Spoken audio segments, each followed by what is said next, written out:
Hello. हाँ भाई। Good evening sir. Good evening sir. सब हैं? Good evening. Good evening. हाँ, गुड इवनिंग गुड इवनिंग।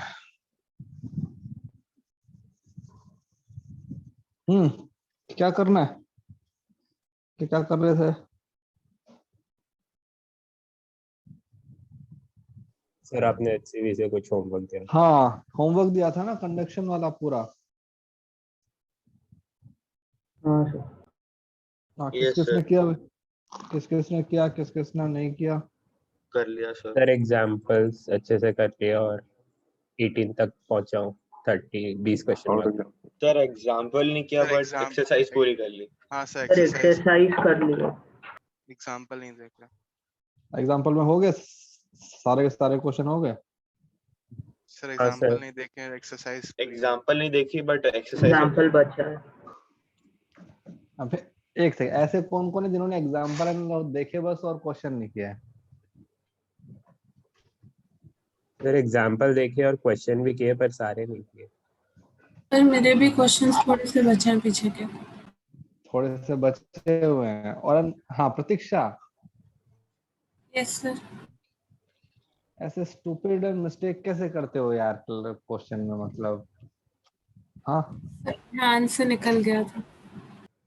तो जब क्वेश्चन करो तो भाई सबसे पहले डायग्राम बनाओ उसका, है ना? डायग्राम बनाओ, फिर उसके बाद थोड़ा सा उसमें देखो कि क्या क्या। काफी मिस्टेक तो अपने डायग्राम से ही अपने हो जाती हैं। सर वो साइन नेगेट कर दिया था। साइन वाइन जो होते हैं। तो क्वेश्चन 37 में बोल रहा है टू बॉडीज मास m1 m2। तो ये देखो, सपोज ये मेरे पास है बॉडी है, इसका मास m1 है, इसका मास m2, इसका स्पेसिफिक हीट s1, इसका specific heat s2 are connected by a rod length. ये L है, रॉड है, इसका कंडक्टिविटी K और क्रॉस सेक्शन एरिया A, इनको ऐसे किया हुआ है। Okay. The whole system is thermally isolated, मतलब कि जो भी हीट ट्रांसफर होगा वो आपस में इन दोनों के बीच में होगा। The temperature of the first body is T1 and temperature इसका T1 दिया हुआ है, इसका दिया हुआ है T2।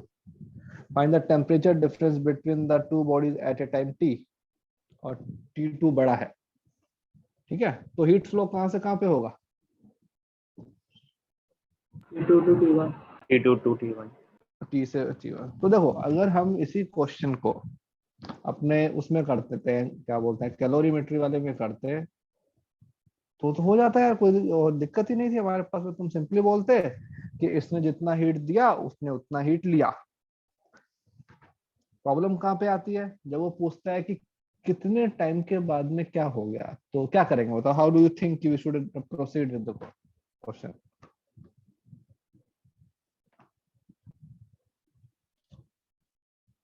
आई सर नीड पहले T2 तो इतना dq by राइज किया dt को शायद से। ms डेल्टा t के डिफरेंस के इक्वल करना है।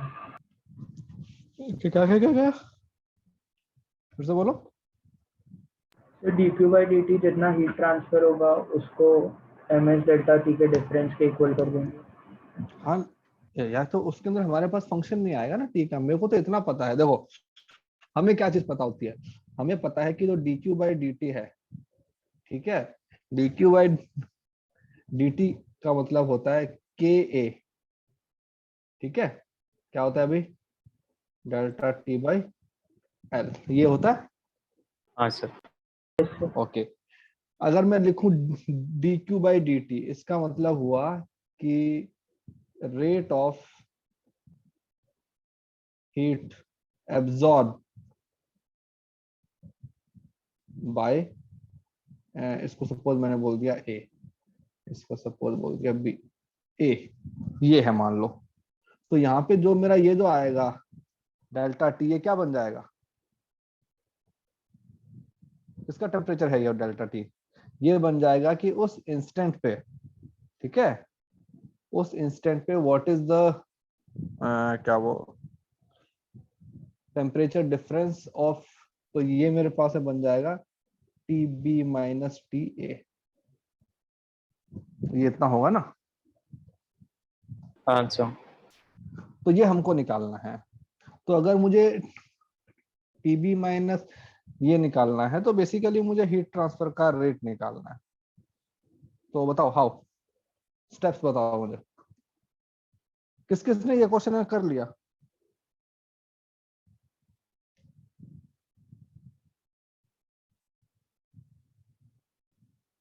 किसी ने भी नहीं किया?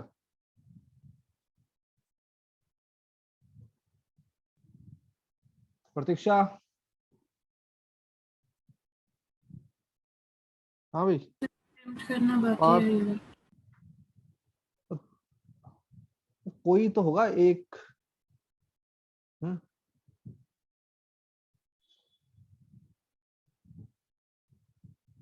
किसी ने भी नहीं किया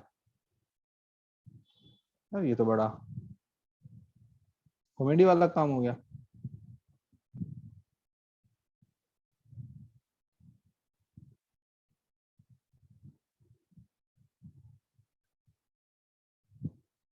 तो देखो, सपोज किसी भी इंस्टेंट पे, एट एनी इंस्टेंट,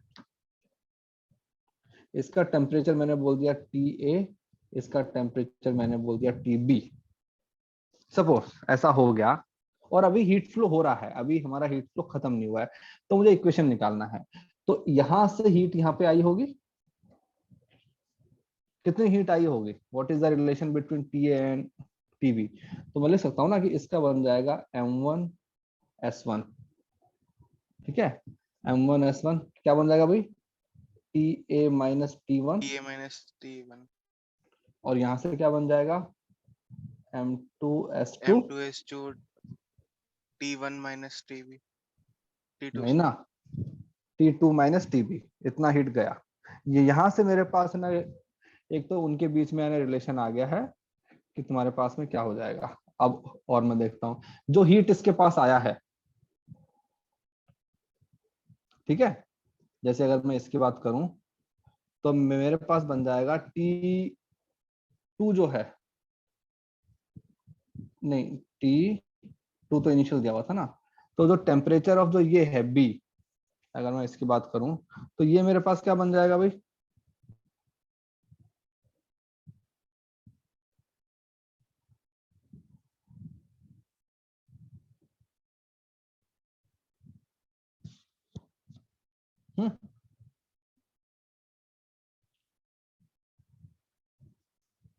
हाँ भाई, इस पॉइंट ऑफ टाइम पे रेट ऑफ हीट ट्रांसफर क्या बन जाएगा,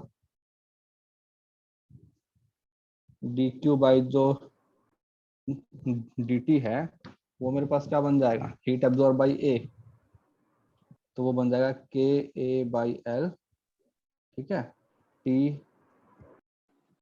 TB minus TA। TB minus TA, ये बन जाएगा मेरे पास में। अब ये जो है ना DQ बाई जो मैंने DT लिखा, इसको मैं क्या लिख सकता हूँ, ये ऊपर वाले में, ये वाले इसके टर्म में अगर मैं लिखूं तो M1S1, ठीक है, ये क्या बन जाएगा, डेल्टा T ऑफ A, मतलब delta E of A, जो delta T of A upon DT should be equal to KL, नहीं KA बाई L। अब देखो यहाँ पे क्या है, A है ना अपना डिफरेंशियल के फॉर्म के अंदर, लेकिन आगे मेरे पास में क्या है, AB है और BB है, तो किसको एलिमिनेट करूं मैं, B को एलिमिनेट कर दूं, B। उसको मैं यहाँ से एलिमिनेट करूंगा इस वाली इक्वेशन से, इक्वेशन 1 से, ठीक है। तो what will be the value of TB from that equation, TB का वैल्यू क्या बन जाएगा,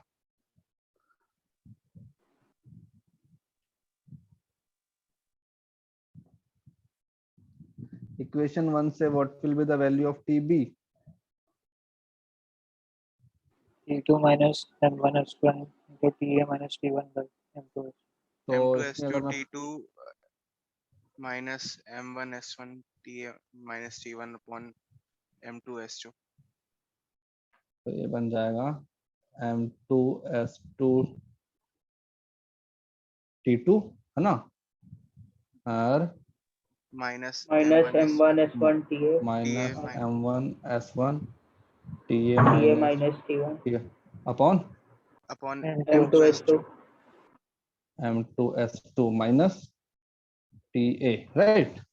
और सिंप्लीफाई कर दो तो M1 S1 DTA upon DT should be equal to K A by L। हाँ थोड़ा सा इसको वो कर दो, सिंप्लीफाई कर दो तो क्या बन जाएगा T2, ठीक है, और minus M1 S1 upon M2 S2 TA minus plus M1 S1 T1 अपॉन M2 S2 माइनस TA। तो हमारे पास क्या बन जाएगा M1 S1 DTA upon DT equal to KA by L। यहाँ से अब उसको अलग कर लेते हैं, T जो A है ना उसको अलग ले जाते हैं, तो क्या बन जाएगा T2 minus T2 plus M1 S1 T1 अपॉन M2 S2। ये तो क्या बन गया, कांस्टेंट बन गया ना ये तो।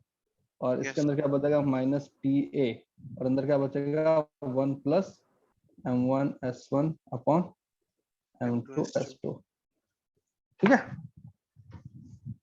बस हो गया, डिफरेंशिएट कर दें आप, नहीं वो क्या बोलते हैं इंटीग्रेट कर दें, इसको इधर ले आओ नीचे, तो क्या बनेगा DTA upon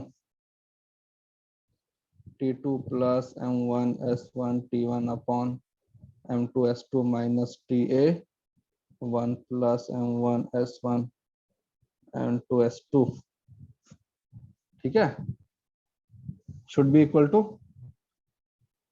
KA by L M1 S1। ये बन गया DT। जब हमारे पास में इसका वैल्यू 0 है, T का वैल्यू 0 है, तो इसका वैल्यू कितना बन जाएगा TA का वैल्यू T1, और किसी भी टाइम T पे इसका वैल्यू कितना बन जाएगा TA TA। तो ये हमारे पास में आ गया temperature of object A as a function of T। अब इसी टाइप से उसका भी आ जाएगा, T2 का भी आ जाएगा।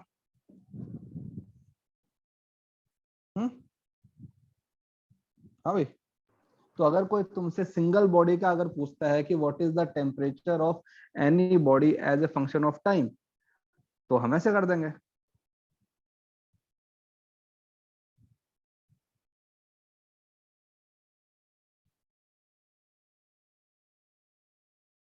ठीक है, हाँ कर लोगे सर। ना अब तो थोड़ा सा इसका जो एक्सप्रेशन है वो ना बड़ा आएगा, बाकी कोई ऐसी दिक्कत नहीं है। और कैलोरीमेट्री में और हीट ट्रांसफर बस ये यहाँ पे डिफरेंस आ जाता है। इसके अंदर हम बता सकते हैं कि किसी भी पॉइंट ऑफ टाइम पे तुम्हारा टेम्परेचर क्या होगा। और आओ आगे,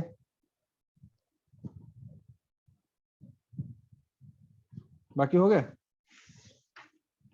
सर 35 से लेके 38 थोड़े टफ पड़े सर। हाँ तो 35 से 38 वाले हैं डिफिकल्ट है ना, वो आखिरी वाले हैं, सब में इंटीग्रेशन करना पड़ रहा है। उससे पहले तो अपने सर्किट वाले क्वेश्चन है वो इजी हैं, तो आगे वाले डिफिकल्ट है। कोई बात नहीं, और ट्राई करो, आएगा आएगा। सर बाकी सारे हो गए। गुड, चलो आगे करें। Yes yes sir. कंडक्शन हो गया था ना। हाँ, अब हमारे पास में हीट ट्रांसफर के there are two more method. एक हमारे पास में क्या आता है कन्वेक्शन। कन्वेक्शन जो होता है वो हम इतना नहीं पढ़ते हैं क्योंकि उसके अंदर कोई फॉर्मूला वॉर्मूला होता नहीं है, तो एग्जाम के अंदर कोई कोई क्वेश्चन भी नहीं आता है। तो हाँ, लेकिन अगर डेफिनेशन वाइज अगर मैं जाऊं तो what is the definition of an convection, जिसके अंदर हीट ट्रांसफर कैसे होता है, heat is movement of particles transfer. हाँ, मीडियम जो होता है वो एक्चुअल में मूव करता है ना, from one point two other by actual movement.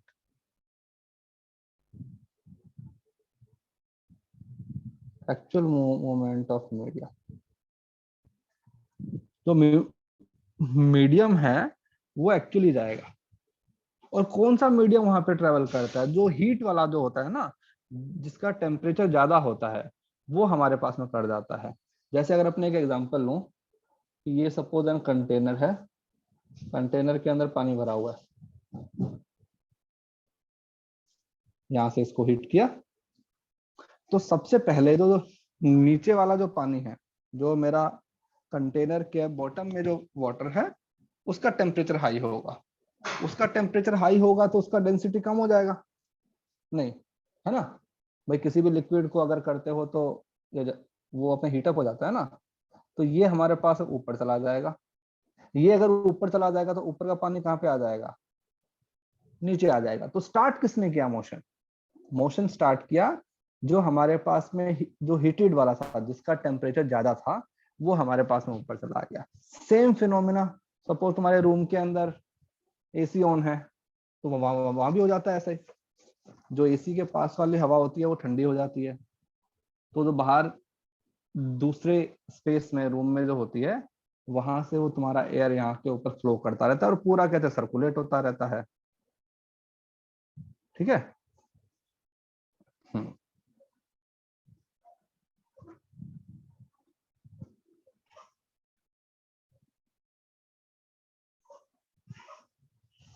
तो बस इसके लिए इतना ही काफी होता है। कोई हम इसके अंदर फॉर्मूला वगैरह नहीं करेंगे, कोई और जरूरत नहीं। थर्ड पे आते हैं, रेडिएशन। ये काम की चीज है। और है ना रेडिएशन, तो पहले तो है रेडिएशन के अपने डेफिनेशन पे आते हैं। क्या होता है radiation? Sir heat heat transfer transfer without without any medium. Medium. नहीं नहीं नहीं यार, वो तो रेडिएशन में मेथड हो गया। अगर मैं तुमको सिंपल इतना बोलूँ ना, रेडिएशन। सर आपने एक एग्जांपल बताया था जैसे एसी को रिमोट से ऑन। विद और हाँ विदाउट मीडियम। हाँ, अभी हम हीट ट्रांसफर वाले चैप्टर में है ही नहीं। मैं सिर्फ इतना पूछ रहा हूँ, what is radiation? Radiation is the English word. Sir waves मतलब एनर्जी का electromagnetic transfer. Waves. Electromagnetic wave ना। रेडिएशन जो होता है, इसका मतलब होता है electromagnetic wave. It can travel in space also. अगर अब इसके अंदर एक वर्ड आ गया जिसको मैंने बोल दिया वेव। वेव क्या होता है? वेव हमारे पास में एनर्जी है। Yes, wave is energy. और जो इलेक्ट्रोमैग्नेटिक वर्ड इसमें साथ में आ गया, तो इसका मतलब क्या हुआ? It can travel in vacuum. Yes, तो can travel and free space also. और वैक्यूम में भी अपने ट्रेवल कर सकता है। मीडियम हो तो भी अच्छा, मीडियम ना हो तो चलेगा। अब जो इलेक्ट्रोमैग्नेटिक वेव का जो पूरा स्पेक्ट्रम है, ठीक है, अगर मैं इसको लैम्डा के ऑर्डर के अंदर अरेंज कर दूं, तो इसका एक सेगमेंट को हमने स्टडी किया हुआ है। ये सपोज इसको मैं बोलता था लाइट। इसका काम क्या होता था लाइट का? ये lambda of violet, lambda of red, ये एक स्पेशल था ना सेगमेंट, जिसको हम क्या बोलते थे? लाइट।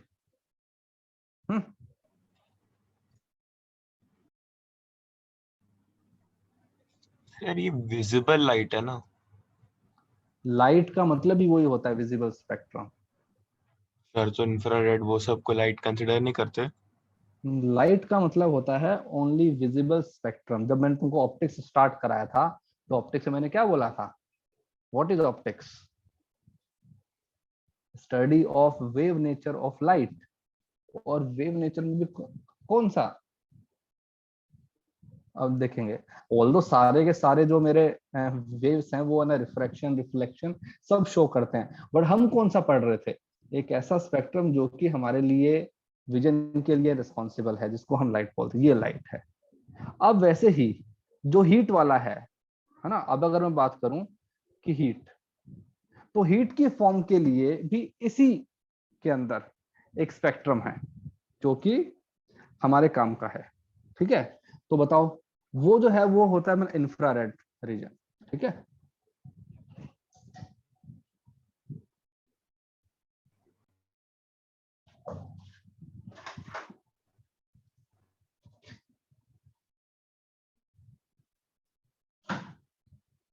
इसमें जो अपना इंफ्रारेड वाला जो होता है ना रीजन, उसकी जो वेवलेंथ होती हैं वो कहाँ पे आएगा? लाइट से आगे आता है कि ये पीछे आता है?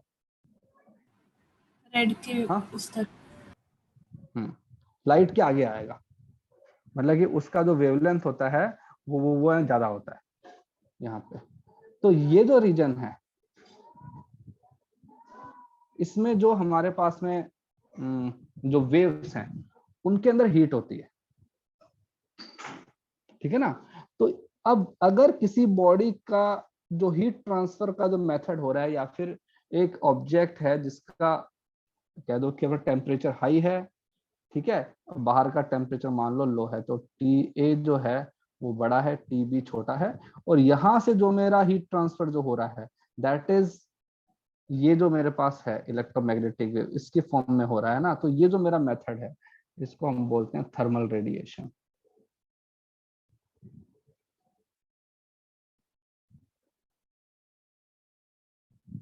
तो बेसिकली जो वर्ड, जो एक्चुअल वर्ड है that has to be thermal and radiation, लेकिन ठीक है रेडिएशन अपन बोल देते हैं। इलेक्ट्रोमैग्नेटिक वेव है, हम यहाँ पे पूरा स्पेस की बात करेंगे, जो सब कुछ है ना वैक्यूम में चल रहा है, तो हम बोल देंगे कि उसका स्पीड कितना हो जाएगा भाई, जो हमारा होता है जनरली 3 × 10⁸ मीटर/सेकेंड, और वो अपने का आराम से करता है, ठीक है।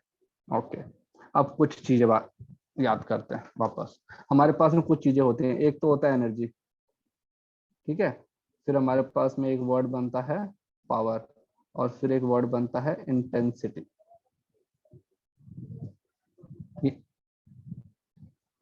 इनकी मीनिंग पता है?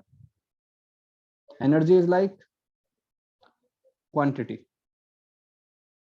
अमाउंट ऑफ वर्क डन, या फिर एनर्जी, मेरे पास में इतना एनर्जी है। तो पावर का मतलब क्या बन जाता है? Rate of change. रेट, मतलब कि जो भी एनर्जी आ रही है, या तो एनर्जी मेरे पास आ रहा है या एनर्जी मुझसे जा रहा है। यहाँ पे अगर मैं बात करूंगा तो मैं हीट एनर्जी की बात करूंगा कि हीट मेरे पास में आ रहा है या जा रहा है, कितना फास्ट और कितना स्लो। फिर आता है इंटेंसिटी। इंटेंसिटी का मतलब क्या बन जाता है? Summation. DE/dt। हाँ, Summation of energy. नहीं, DA इंटेंसिटी। इंटेंसिटी का मतलब कहते हैं ना कि यहाँ पे इंटेंसिटी ज्यादा है, तो वो आता है DA/dt, DE/dt/DA, मतलब energy absorb by per unit area in per unit time. जैसे कि अगर सन की बात करूं मैं, ठीक है, तो सन की अगर मुझे निकालना है मैं अर्थ के ऊपर कितना एनर्जी आया, तो क्या करेंगे हम? जैसे सपोज यहाँ पे सन है, यहाँ से आ रही है इलेक्ट्रोमैग्नेटिक वेव, ये लाइट आ रही है ना, यहाँ पे हमारे पास में, ये हमारे पास में अर्थ है। अर्थ का एक मैंने छोटा सा एक वो ले लिया, क्रॉस सेक्शन एरिया ले लिया यहाँ पे, ये इसका कारण क्रॉस सेक्शन एरिया में A। तो अगर कोई तुमसे पूछे कि what is the energy absorb by this area, तो अगर मैं इस जो मेरा एरिया है इसको ज्यादा देर तक रखूंगा तो amount of energy will be more, right? हाँ भाई, Yes, sir. हाँ Yes, sir. sir. अगर इसका क्रॉस सेक्शन एरिया इंक्रीज कर दूंगा तो भी energy absorb by the object will be more. तो इसके लिए सन से अगर मुझे कैलकुलेट करना है तो कौन सी जो क्वांटिटी है वो मेरे काम में आ रही है? इंटेंसिटी। कि सन की वजह से इस पॉइंट पे इंटेंसिटी कितना है। तो पॉइंट सोर्स, पॉइंट सोर्स का मतलब होता है एक छोटा सा सोर्स है, ये मेरे पास में सोर्स है। सपोज तुमको इसका पावर दिया हुआ है, तो पावर सपोज इसका दिया हुआ है P, इसका मतलब क्या हुआ कि ये जो मेरा पॉइंट ऑब्जेक्ट, सपोज जैसे स्पीकर की बात कर लेते हैं यार, ठीक है, एक स्पीकर है मेरे पास में, उसमें से साउंड जा रहा है, तो साउंड हर तरफ जाएगा ना, क्या बनेगा उसका स्ट्रक्चर? स्फीयर बनेगा। Yes, sir. Yes, sir. हर भाई हम कहते हैं हर तरफ आएगी ना लाइट, उसके लाइट। तो अगर मैं सन की बात करूं, सन मेरा स्पेस में रखा हुआ है, ठीक है, सन हमसे बहुत दूर है, तो सन हमारे लिए क्या बन गया? पॉइंट सोर्स, उससे एनर्जी जा रही है। पावर का मतलब क्या हुआ? पर सेकंड इतनी एनर्जी जाएगी। अगर ये सारे के सारे जो मेरे डिस्टेंस हैं, सपोज इसको मैंने बोल दिया R, तो जो लाइट यहाँ से निकली वो यहाँ पे अपने एक ही टाइम पे आएगी ना सारी, ये। तो मुझे बताओ कि इस स्फेयर, ये जो स्फेयर बना, इसका एरिया कितना हो गया? एरिया ऑफ स्फेयर 4πr², है ना? हाँ सर। Yes sir. एक सेकंड में, अगर मैं तुमसे अभी पूछूं कि एक सेकंड में इस स्फेयर का जो सरफेस है उससे कितना एनर्जी बाहर गया, बताओ। जितना एनर्जी एक सेकंड में मेरा पावर सोर्स जनरेट करेगा उतना ही होगा ना, by जितना 4 E E into 4πr²। मतलब, अरे पावर है वो तो। सर P होगा ना? सर आपने पूछा मैं पूछ रहा हूं कि अगर मैं तुमसे बोलूं कि the amount of energy crossing this sphere in 1 second, क्या होगा? Power? Yes yes sir. Yes भाई, क्योंकि जो भी एनर्जी रिलीज होएगी उसके पास में इसके अलावा कोई ऑप्शन ही नहीं है ना, यहाँ से तो जाना है उसको। तो अगर मैं इस स्फेयर के ऊपर निकालूं पावर तो कितना बन जाएगा? P। तो इंटेंसिटी का फॉर्मूला, यहाँ पे मैं इंटेंसिटी निकालता हूँ कि अगर मैं यहाँ पे खड़ा हूं तो मुझे कितना इंटेंसिटी फील होगा। तो इंटेंसिटी क्या बन जाएगा? Power upon 4πr²। पावर मेरा कांस्टेंट है कि पावर तो इस पे डिपेंड कर रहा है ना, सोर्स पे, कि भाई मैं एक सेकंड में कितना एनर्जी रेडिएट कर रहा हूँ। लेकिन जो इंटेंसिटी क्या बन जाएगा? Proportional to 1/r²। जितना तुम दूर जाते जाओगे तुम्हारा इंटेंसिटी कम होता जाएगा r² के फॉर्म। हाँ सर, आप अभी बोले कि कितना बाहर जा रहा है वो स्फीयर से, तो उसमें तो एरिया भी फैक्टर होगा ना, एरिया सिर्फ फैक्टर पावर। क्यों होगा? सर बट क्यों? हम पॉइंट सोर्स ले रहे हैं ना। हाँ अच्छा हाँ बेटा, सर, sorry। सपोज यहाँ से एनर्जी चल रही थी, ये गई। यहाँ से एनर्जी चल रही थी, ये गई। यहाँ से एनर्जी चल रही थी, ये गई। ठीक है? हाँ सर। तो ये सारी की सारी वेव यहाँ पे एक ही पॉइंट पे पहुंचेंगी ना, क्योंकि सबका डिस्टेंस सेम है। तो हम इसलिए बोलते हैं इंटेंसिटी। अब मुझे अगर इस सरफेस पे निकालना है कितना एनर्जी हुआ, तो ये तो मेरा सन है, इसका कुछ ऐसा बनेगा ना, ये वाला, ये पूरा, ये है सन का। सन का डिस्टेंस मान लो r है, तो इस पॉइंट पे इंटेंसिटी कितना हो जाएगा सन का? तो अगर मैं बोलूं कि power absorb by dA on earth, तो क्या बन जाएगा वो? पावर बन जाएगा। इंटेंसिटी कितना है भाई? इसका पावर सपोज मैंने बोल दिया P by 4πr²। P0 upon 4πr²। तो ये तो हो गया अपना इंटेंसिटी इनटू इसका एरिया कितना है? dA। ये लो। और अगर मुझे निकालना है कितना एनर्जी अब्सॉर्ब करेगा, तो इसको किससे मल्टीप्लाई कर दूंगा? टाइम से। तो ये जो चीजें होती हैं ये हमारे लिए इंपॉर्टेंट होती हैं कि पावर क्या होता है, इंटेंसिटी क्या होता है, और एनर्जी क्या होता है। ठीक है? तो ये इंटेंसिटी वाली चीजें तो हम बाद में भी करेंगे, ठीक है, लेकिन एक बार ऐसे बता दिया है। कोई भी सोर्स होगा जो पॉइंट सोर्स है, पॉइंट सोर्स के लिए इंटेंसिटी ऐसे वेरी करती है। तुमने वो देखा होगा ना, अपना ग्रेविटेशन फोर्स क्या होता है formula? GMM by r। 1m2 by r²। तो उसके अंदर भी r² आता है, क्योंकि हम मास को एक कैसा लेते हैं? पॉइंट सोर्स के जैसा लेते हैं ना। तो उसमें इंटेंसिटी कैसी आई? उसको बोलते थे ग्रेविटेशन फील्ड का intensity, that is 1/r²। Electrostatic force क्या होता है दो चार्ज पार्टिकल के बीच में? Q1 Q2 by r²। क्योंकि मैंने चार्ज पार्टिकल को भी क्या लिया है? पॉइंट। पॉइंट।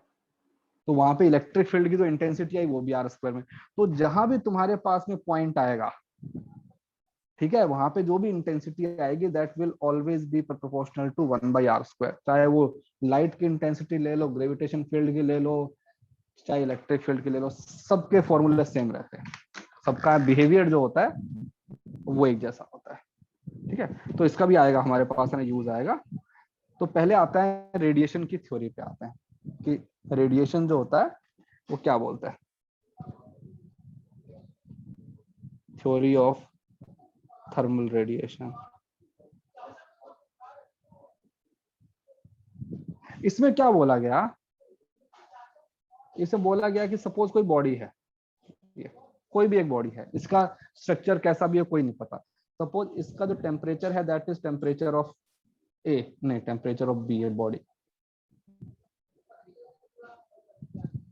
और ये मेरा सराउंडिंग है, ये टेम्परेचर ऑफ सराउंडिंग है। तो हम इसके जो थ्योरी है, इसका जो बेसिक जो प्रिंसिपल है वो ये क्या है कि एट एनी टेम्परेचर फर्क ही नहीं पड़ता कि तुम्हारे पास जो टेम्परेचर ऑफ बॉडी है वो कम है सराउंडिंग से या ज्यादा है, at any temperature all bodies, ठीक है, रेडिएट एनर्जी। सर इक्वालिटी पे नहीं होता ना बस? हाँ बस इक्वालिटी पे नहीं होता ना? नहीं, इक्वालिटी तो मैं बोला एट एनी टेम्परेचर, बॉडी का टेम्परेचर कोई भी हो, at any temperature all bodies radiate energy, बस फुल उस स्टॉप। पॉइंट पे एंटरिंग और एग्जिटिंग का रेट? एंड रुको and at any temperature of surrounding and body, the body absorb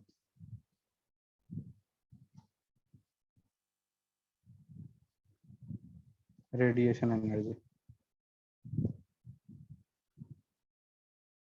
इसका मतलब क्या हुआ, चाहे मेरा टेम्परेचर कम हो सराउंडिंग से ज्यादा हो, मैं अपनी बॉडी से एनर्जी को रेडिएट भी कर रहा हूं, मतलब कि एनर्जी बाहर भी जा रही है, और मैं जो बाहर का जो है सराउंडिंग, जब तक कि टेम्परेचर एब्सोल्यूट जीरो ना हो जाए, जो कि पॉसिबल ही नहीं है तो हम उसको काउंट ही नहीं करते हैं, तो हम हर टेम्परेचर पे सराउंडिंग से एनर्जी को एब्जॉर्ब भी करते हैं, ठीक है। तो अगर मैं ये लेता हूं कि dq/dt एब्जॉर्ब, ठीक है, और dq/dt एमिट, हमारी बॉडी जो मतलब एमिट कर रही है, these are at any point of time पे not equal to zero at any temperature. अगर मैं इक्वेशन फॉर्म में लिखना चाहूँ तो ये हो जाएगा।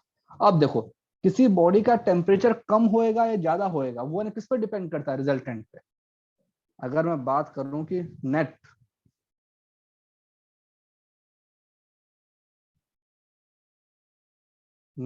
जो मतलब एमिटेड है वो क्या बन जाएगा मेरे पास में, dq/dt emitted minus dq/dt absorb, ये, और ये मेरे पास में बनता है। सर मॉड नहीं लगेगा उसमें?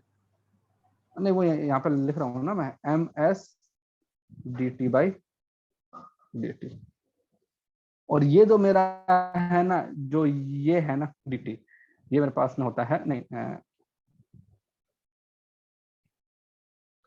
ये जो है मेरा क्या बोलते हैं dt/dt, इसको हम बोलते हैं रेट ऑफ कूलिंग।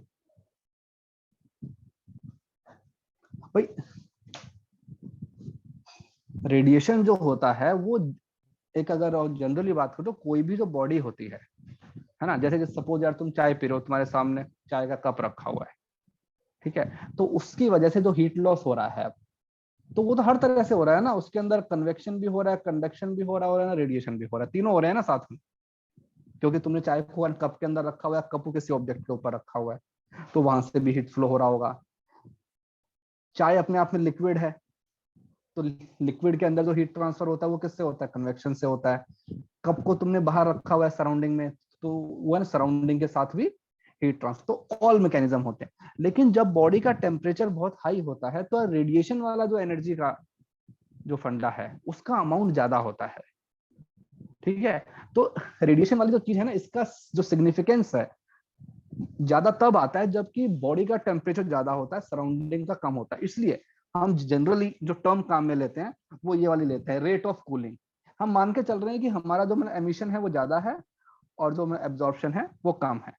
अगर माइनस में आएगा तो मतलब क्या हो जाएगा, हमारी बॉडी यानी हीट अप हो रही है, तो ठीक है, dt की वैल्यू हमारे पास पॉजिटिव आ जाएगी। जब हम अपने इंटीग्रेट वगैरह साइन करेंगे तो फिर हम उसी हिसाब से लिखेंगे ना कि हमारा टेम्परेचर क्या हो रहा है, बढ़ रहा है या कम हो रहा है। सर 1 मिनट, थोड़ा ऊपर स्क्रॉल करोगे? हाँ यहाँ पे या और ऊपर? एक बार हो गया।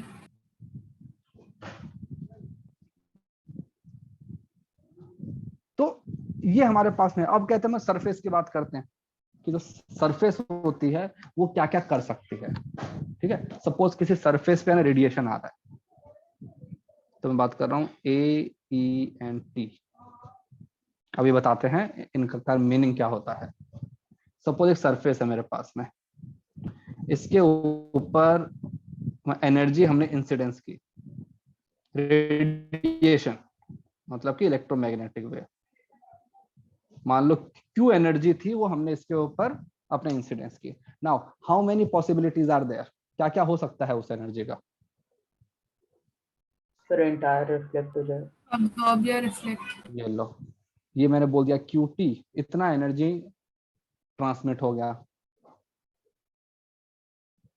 इतना एनर्जी रिफ्लेक्ट हो गया, और थोड़ा बहुत एनर्जी उसके अंदर एब्जॉर्ब हो गया। बस इतनी पॉसिबिलिटी है, इसके अलावा क्या हो सकता है ना?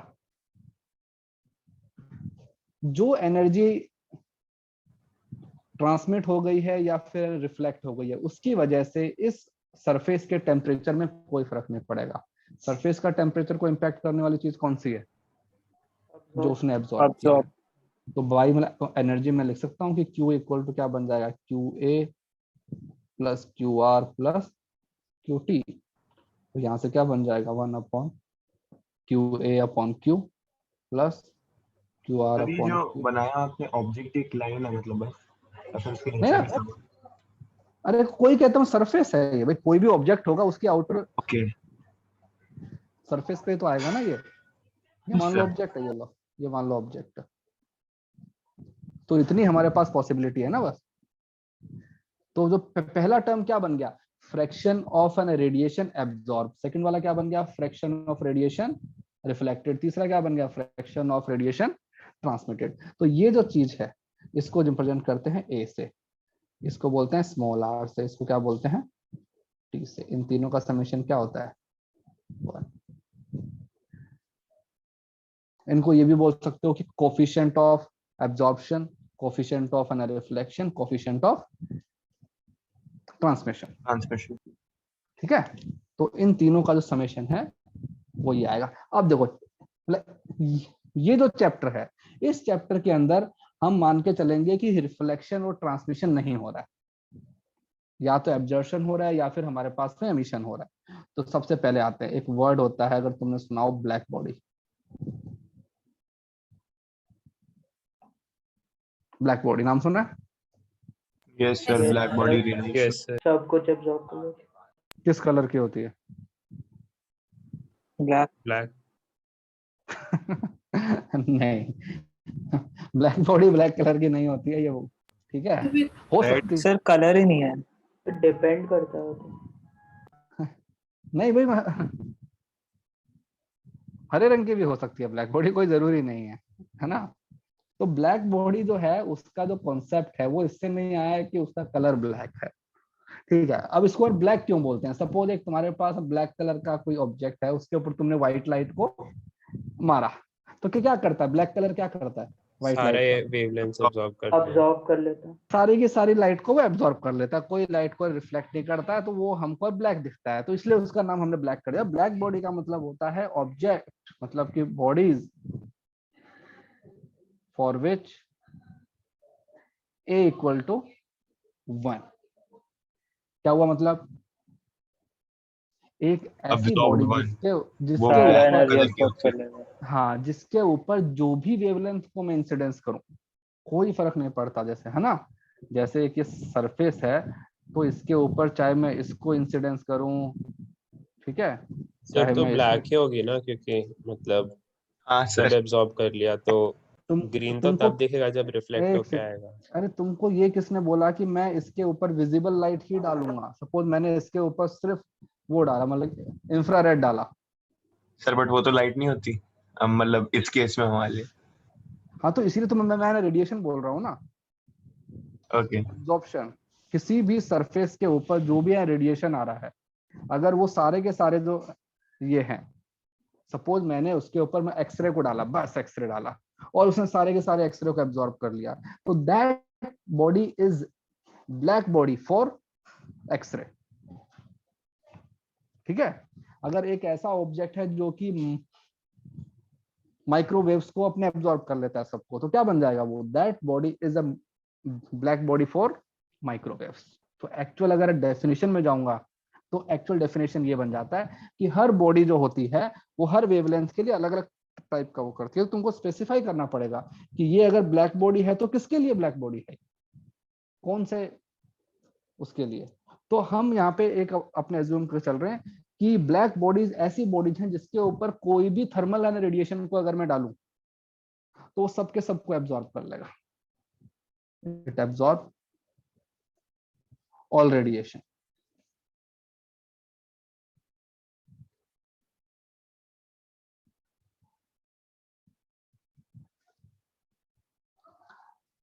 आइडियली कोई भी बॉडी कहते हैं ब्लैक बॉडी होती नहीं है, ठीक है, हम kind of an black body है, अप्रोक्सीमेटली उसकी तरफ जा सकते हैं। जैसे कि अगर एक तुमने एससीवी के अंदर एक वो देखा हो, अपने डायग्राम देखा होगा, सपोज एक ऐसा ऑब्जेक्ट है, सपोज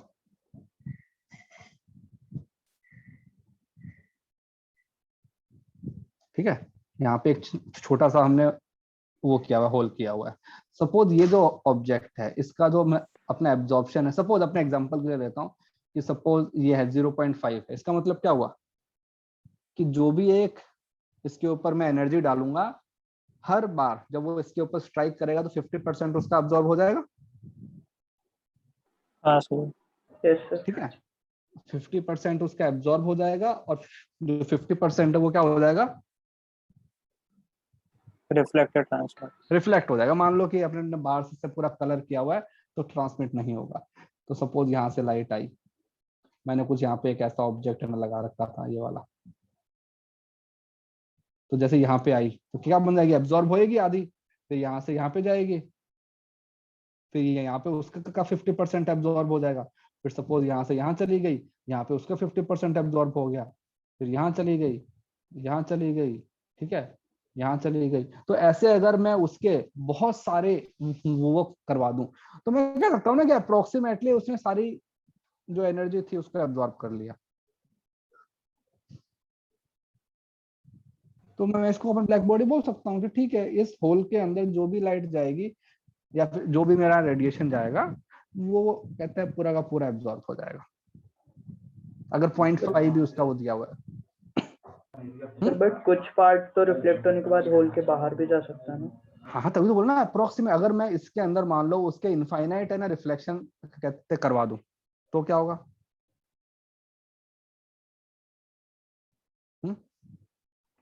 सब कुछ ऑब्जर्व हो जाएगा सर कंप्लीट अब्जॉर्ब हो जाएगा। यस।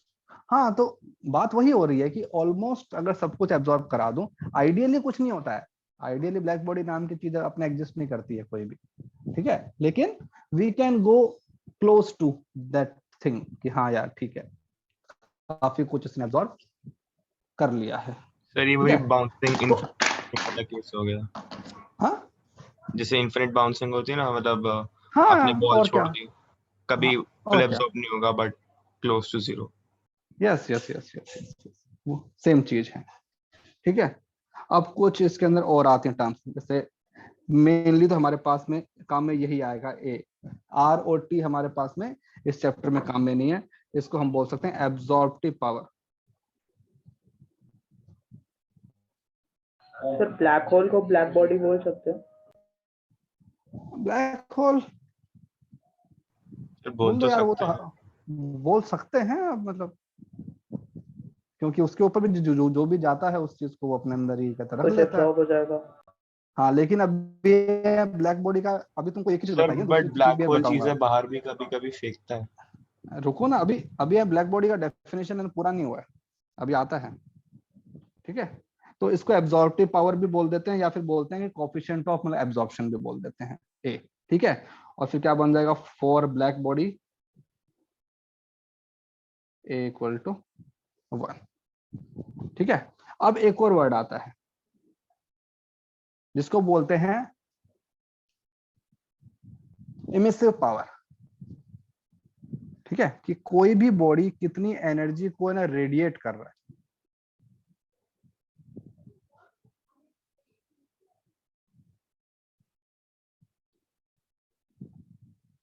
अब ये जो वर्ड है ना इमिसिव पावर, ये बड़ा ही कंफ्यूजिंग वाला है।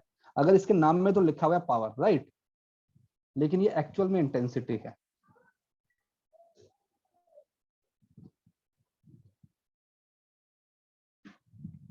ये हमारे पास में इंटेंसिटी है। और अगर इसको और भी अगर मैं अच्छे से कर दूं तो this is basically spectral emissive power. अगर इसमें कहीं कहीं पे क्या होता है कि वो भी लिखा होता है। तो इसका फंडा ये है कि सपोज कोई भी मेरे पास में एक ये पॉइंट है, ठीक है, तो अगर ये क्या कर रहा है कि ये क्या कर रहा है, एनर्जी को ये कर रहा है ना, रेडिएट कर रहा है, ये मान लो एनर्जी को रेडिएट कर रहा है।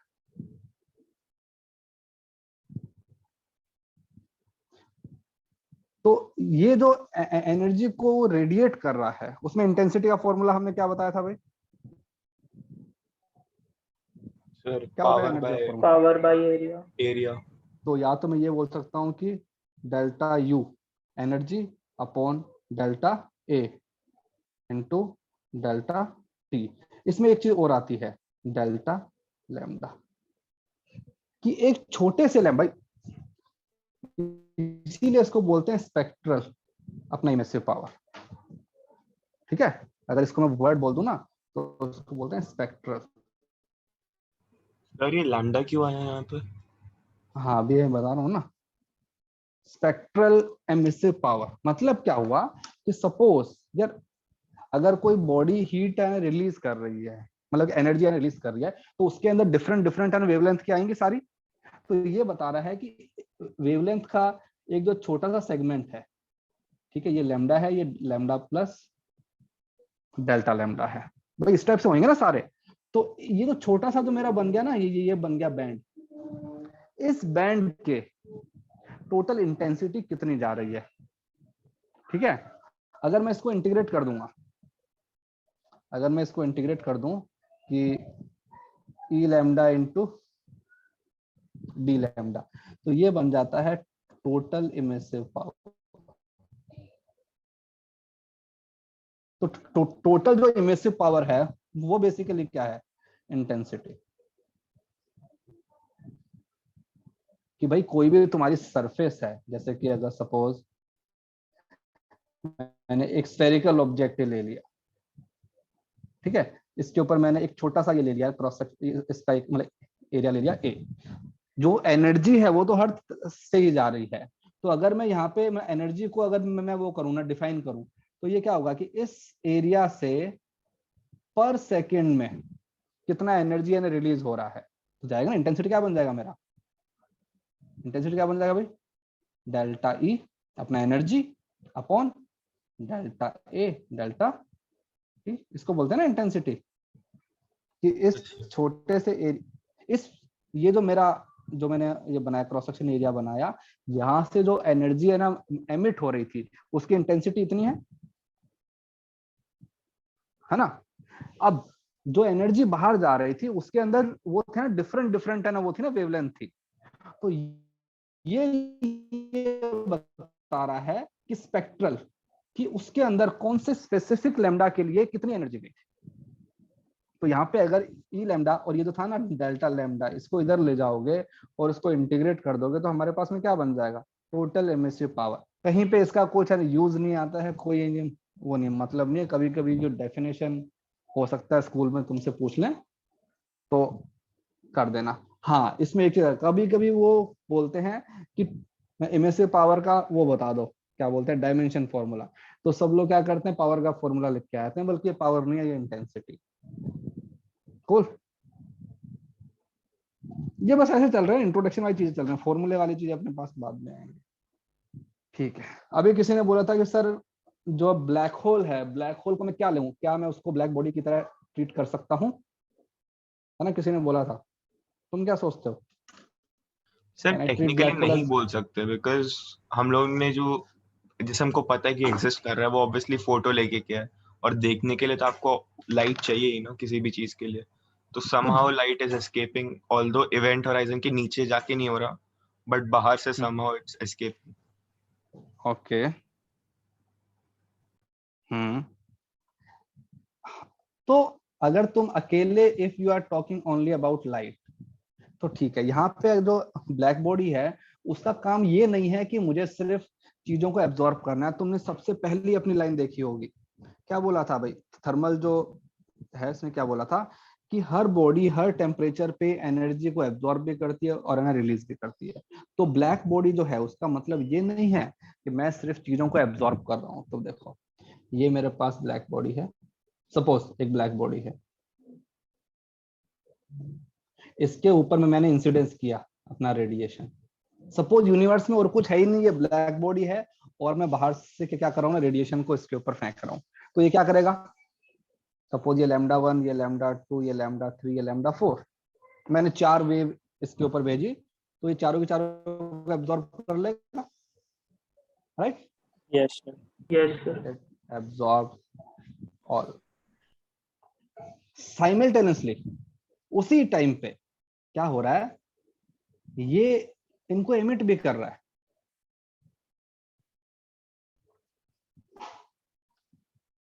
भाई हमने कहा ना कि हर बॉडी हर टेम्परेचर पे सब कुछ वो कर रहा है, एमिट कर रहा है। ब्लैक बॉडी के लिए, इसी के लिए, जैसे यहाँ पे एक वर्ड काम में लिया था ना A=1, इसका मतलब क्या होता है? जो भी वेवलेंथ डालोगे उसको एब्जॉर्ब कर लेगा। वैसे ही यहाँ पे एक वर्ड काम में लेते हैं हम E, कोफिशिएंट ऑफ, या तो उसको एमिशन बोल दो या फिर उसको एमिटिविटी बोल दो, कि किस रेट से तुम एनर्जी को भेज रहे हो। तो इस E का मतलब भी इसके लिए कितना होता है? 1। मतलब क्या हुआ कि इट रेडिएट्स ऑल वेवलेंथ, कोई ये भेदभाव नहीं करता है। यस। अब बताओ क्या ब्लैक बॉडी के अंदर ये चीज है?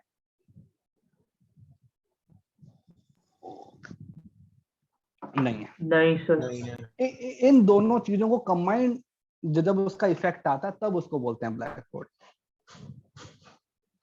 मतलब कि इसके लिए E1 है। E1 का मतलब क्या हुआ? अगर मैं इसके लिए उसको निकालूंगा ना, क्या बोलते हैं अपना, वो क्या गया, टोटल अपना इमिसिव पावर निकालूंगा, तो टोटल जो इमिसिव पावर है, सपोज उसको मैंने बोल दिया E, तो इसके लिए जब मैं निकालूंगा तो E, तो वो मेरे पास में बनेगा integration E lambda into D lambda, और लैम्डा की जो लिमिट आएगी दैट विल बी 0 से इनफाइनाइट। इसके अंदर सारे के सारे लैम्डा होंगे, चाहे वो कम हो सकता है कि उसके अंदर एक स्पेसिफिक लैम्डा बहुत ज्यादा हो, बाकी लैम्डा कम हो, लेकिन सारे के सारे लैम्डा होंगे। अगर मैं इसका ग्राफ अगर बनाऊं इसका, तो इसका जो ग्राफ है वो कुछ ऐसा बनता है। यहाँ पे ई लैम्डा लैम्डा, तो ये जो ग्राफ आएगा ये पूरा इनफाइनाइट तक जाएगा।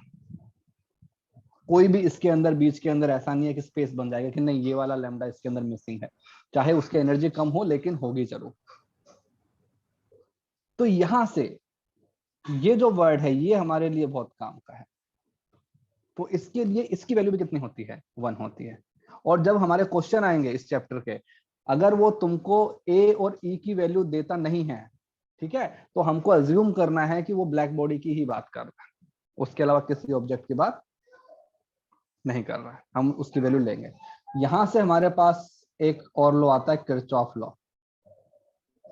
बोलोगे सर पिछली क्लास में भी आया था सर हाँ किरचॉफ सर, ये हाँ, पढ़ वही। लिया। है ना? क्या होता है Kirchhoff law?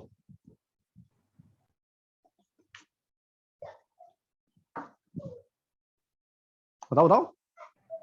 Sir in a loop total इसमें एक पोटेंशियल। अरे जंक्शन नहीं लॉ नहीं था। नहीं भाई, किरचॉफ ने इतना ही काम नहीं किया था, उसने यहाँ भी काम किया था। उसने बोला था कि good absorber are good emitter. जो ऑब्जेक्ट जितना अच्छे से रेडिएशन को एब्जॉर्ब करता है, ठीक है, वो ऑब्जेक्ट उतना ही अच्छे से एनर्जी को एमिट भी करता है। मतलब कि हर ऑब्जेक्ट के लिए A = E होता है। ये यहाँ पे किरचॉफ ने ये बोला था। ठीक है, तो यहाँ पे जो मैंने ये तुमको अपने बताए ना कोफिशिएंट बताए हैं, तो ब्लैक बॉडी के लिए कितना बन जाएगा 1 1। तो for black body A equal to 1 E equal to 1। अब सपोज तुम्हारे पास में एक ऐसी बॉडी है, ठीक है, ये मान लो ऐसा बॉडी है, इसके ऊपर आया रेडिएशन आया Q, इसने Q/2 को एब्जॉर्ब कर लिया, बस Q/2 एब्जॉर्ब कर लिया, Q/2 इसने क्या कर दिया, ये कर दिया, तो इसके लिए एब्जॉर्प्शन कितना हो गया 0.5, हाफ। है ना। तो इस ऑब्जेक्ट के लिए जो ये जो आएगा ना E, इसकी वैल्यू भी कितनी आएगी 0.5 ही होगी। हम बोलेंगे कि ये जब अपने एनर्जी को इमिट करेगा ना, तो अब ब्लैक बॉडी के कंपैरिजन में ये कितना इमिट करेगा हाफ। इसकी जो स्पेक्ट्रल पावर होगी ना, ये वाली कहा गया मेरा, ये टोटल जो इमिसिव पावर है that will be half as compare to black body. अगर मैं सेम जो कहते हैं डायमेंशन, टेम्परेचर और सेम कहते हैं सराउंडिंग में रखूं इन दोनों को, तो ब्लैक बॉडी ज्यादा वो करेगी और ये क्या करेगा, कम करेगा उसी रेशो में। तो किरचॉफ ने ये बोला था कि हर ऑब्जेक्ट के लिए अगर, हाँ बताओ सर, अगर जितना अब्सॉर्ब कर रहा है उतना एमिट कर रहा है, तो रिफ्लेक्शन और नहीं, अरे उतना ही नहीं कर रहा है। ब्लैक बॉडी जितना करेगा उतना, देखो इस पॉइंट ऑफ टाइम पे इसका ए हाफ क्यों बोला मैंने, क्योंकि अगर यही एनर्जी क्यू एनर्जी अगर मैं इस पे डालता ब्लैक बॉडी पे, तो इसके पास में एब्जॉर्ब कितना हो जाता क्यू। ठीक है, सपोज इसका टेम्परेचर T, इसका टेम, सपोज इसका टेम्परेचर T है। अब इसी बॉडी को यहाँ पे मैं ये रखूंगा, ब्लैक बॉडी से कंपेयर करूंगा मैं। सर मैं इस एग्जांपल की बात नहीं कर रहा हूँ, मैं ब्लैक बॉडी की बात कर रहा हूँ। हाँ, ब्लैक बॉडी की बात कर रहा हूँ मैं भी। अगर ब्लैक बॉडी ने इस टाइम पे जो बाहर एनर्जी भेजी उसका अमाउंट था E, तो इसी सिचुएशन में ये बॉडी कितना एनर्जी एमिट करेगा बाहर, E/2। तो ये Q और ये E, तो ये तो अलग अलग है ना। हाँ सर। हाँ, तो इक्वल थोड़ी ना, ये किस पे डिपेंड करेंगे कि बाहर का टेम्परेचर ज्यादा है कि कम है। ये हमारा फिर फॉर्मूला कौन सा बन जाएगा, कहाँ गया वो, ये वाला बन जाएगा कि हर टेम्परेचर पे हम एब्जॉर्ब भी करते हैं, हर टेम्परेचर पे हम ना एमिट भी करते हैं, लेकिन हमारा टेम्परेचर राइज होगा या ड्रॉप करेगा वो किस पे डिपेंड करेगा,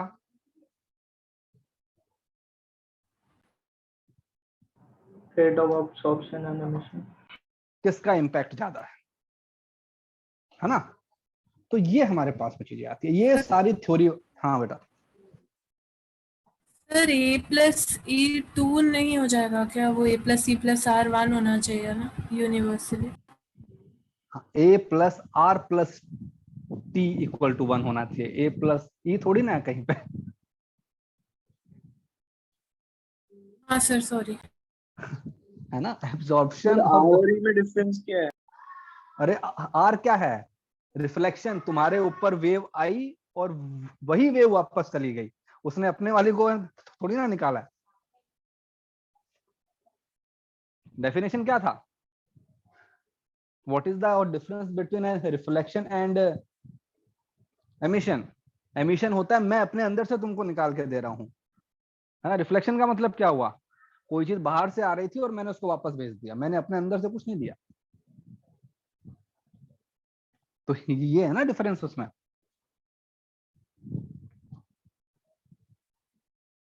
हाँ सर, समझे। चलो अब आते हैं फॉर्मूले वाली चीजों पे। ये सब कुछ ठीक है, पूरा थ्योरी स्टोरी हो गई। तो हमारे पास में सबसे पहले आता है स्टीफन बोल्ट्जमैन लॉ।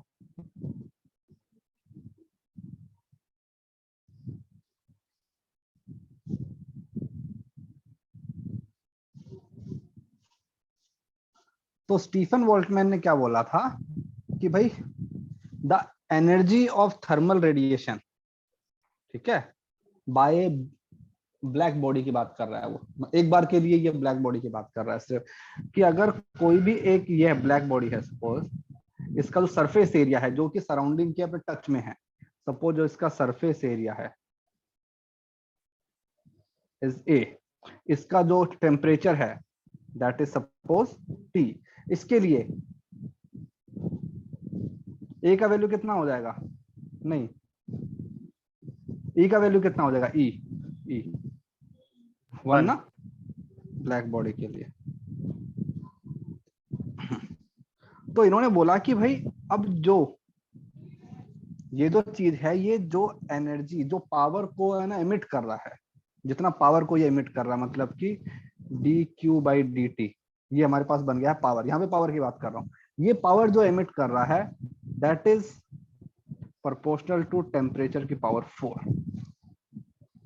ये एक्सपेरिमेंट लिया है, ठीक है। dq/dt आएगा that is proportional to area also. अगर तुम्हारा मान लो सेम टेम्परेचर का एक छोटा ऑब्जेक्ट है, एक बड़ा ऑब्जेक्ट है, तो ऑब्वियस सी बात है ना यार, बड़े ऑब्जेक्ट से जो एनर्जी बाहर आएगी उसका अमाउंट भी ज्यादा होगा, राइट। और जो एनर्जी रिलीज हो रही है that is proportional to E. हर ऑब्जेक्ट जिसका इमिसिविटी ज्यादा है उससे एनर्जी ज्यादा आएगी, जिसका इमिसिविटी कम है उससे एनर्जी कम आएगी। अब मैं यहाँ पे लिख भी देता हूँ ना, ब्लैक बॉडी के लिए कितना बन जाएगा ये 1, ठीक है। तो मेरे पास ये तो dq/dt बना, ये मेरे पास बन जाता है सिग्मा EA टेम्परेचर की power 4, where sigma is constant, जिसको बोलते हैं स्टीफन बोल्ट्जमैन कांस्टेंट। इसकी वैल्यू होती है 5.67 × 10 की पावर -8। अगर याद करना हो तो ऐसे कर लेना 5 6 7 8, है ना। तो ये सिर्फ ब्लैक बॉडी है क्या? नहीं देखो, अगर तुमने यहाँ पे E का वैल्यू डाल दिया 1, ठीक है, तो क्या बन जाएगा ब्लैक बॉडी के लिए। और मान लो E का वैल्यू जो भी होगा वो डाल दोगे तो किसी और बॉडी के लिए बन जाएगा, ठीक है सर। ठीक है ना। तो अगर तुमको क्वेश्चन में किसी बॉडी का ए और ई दिया हुआ है तो लिख देना, अगर दिया हुआ नहीं है तो ब्लैक बॉडी मान के चलना है, कोई हमको अपना दिमाग नहीं लगाना है। ओके, तो ये मेरे पास में बन गया। इसका डायमेंशन क्या बन जाएगा, डायमेंशन बन जाएगा ई अपना डायमेंशन लेस है, ए टेम्परेचर की पावर 4, तो वॉट मीटर स्क्वायर केल्विन की पावर 4। केल्विन क्योंकि यहाँ पे एब्सोल्यूट है ना टेम्परेचर आ रहा है, जब भी तुम्हारे पास एब्सोल्यूट टेम्परेचर आएगा we will take only in kelvin, क्योंकि जो स्टैंडर्ड जो हमारा यूनिट है वो केल्विन है। जब टेम्परेचर का नाम क्या है? स्टीफन बोल्ट्जमैन कांस्टेंट, या फिर अपना स्टीफन कांस्टेंट बोल दो, स्टीफन कांस्टेंट, ठीक है। यहाँ पे एब्सोल्यूट आएगा टेम्परेचर केल्विन में। जब टेम्परेचर डिफरेंस की बात करते हैं तो चाहे तुम केल्विन में लिखो या डिग्री सेल्सियस में लिखो, एक ही बात पड़ती है। बट जब एब्सोल्यूट लिखना होगा तो हम ये लिखेंगे,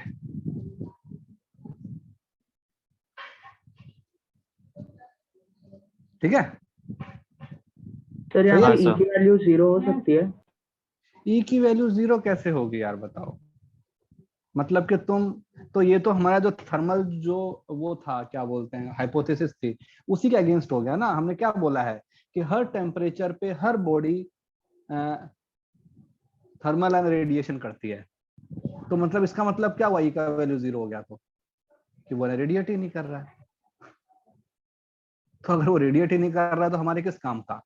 और हमारा किरचॉफ लॉ क्या बोलता है, जिसके लिए ई का वैल्यू 0 है उसके लिए ए का वैल्यू भी 0 हो जाएगा।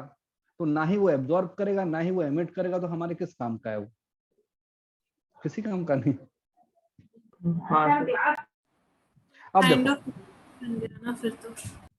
हाँ सर यहाँ अब देखो, और हाँ यहाँ ई और अच्छा वो अलग ही है, सॉरी मतलब नहीं, मैं वो ई स्क्वायर बोल रहा था, बट वो ए अलग है, एरिया वाला है। हाँ ये तो एरिया है उसका सरफेस एरिया। अब देखो सपोज ये मेरे पास में ये था ऑब्जेक्ट था ना, सेम अपना ऊपर वाला ऑब्जेक्ट ही। अब तुमको बाहर का टेम्परेचर भी दिया हुआ है TS सराउंडिंग। अब अगर सराउंडिंग का भी है तो अगर देखो ना, तो अगर एक बार मान लो तुम है ना कहते हो सराउंडिंग को ऑब्जेक्ट मान लो, अब सराउंडिंग को ऑब्जेक्ट मान लोगे तो तुम्हारे जो सराउंडिंग से जो जाने वाली हीट है वो कहाँ जाएगी, इसके अंदर आएगी ना बॉडी के अंदर, क्योंकि इसके अलावा तो सब कुछ क्या है ना सराउंडिंग है।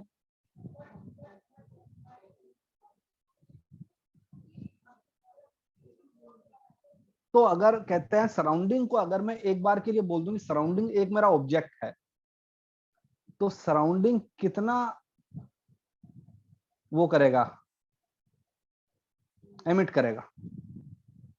अगर सराउंडिंग को एक बार के लिए ऑब्जेक्ट मान लूं तो सराउंडिंग कितना एनर्जी को वो करेगा, dq by dt। Sir sigma ई जितना वो स्क्वायर absorb टी पावर करेगा। 4। सिग्मा, ठीक है, ओके। अब उसने किया, लेकिन उस एनर्जी को एब्जॉर्ब कौन कर रहा है, ये मेरा बॉडी, तो इसका Body कर रहा है। ए कि उसका एब्जॉर्प्शन जो कोफिशिएंट कितना है, फिर इसका सरफेस एरिया ए, और क्या, टेम्परेचर ऑफ सराउंडिंग की पावर, Surrounding। ये क्या बन जाएगा, पावर एब्जॉर्ब बाय बॉडी। ठीक है, क्योंकि सराउंडिंग जो भी भेजेगा वो यही है ना भाई। अभी हम मान के चल रहे हैं कि यूनिवर्स में दो ही चीजें हैं, एक सराउंडिंग और ये हमारे पास में बॉडी, इसके अलावा कुछ नहीं है, तो इतना आएगा। तो अब अगर मैं बात करूं net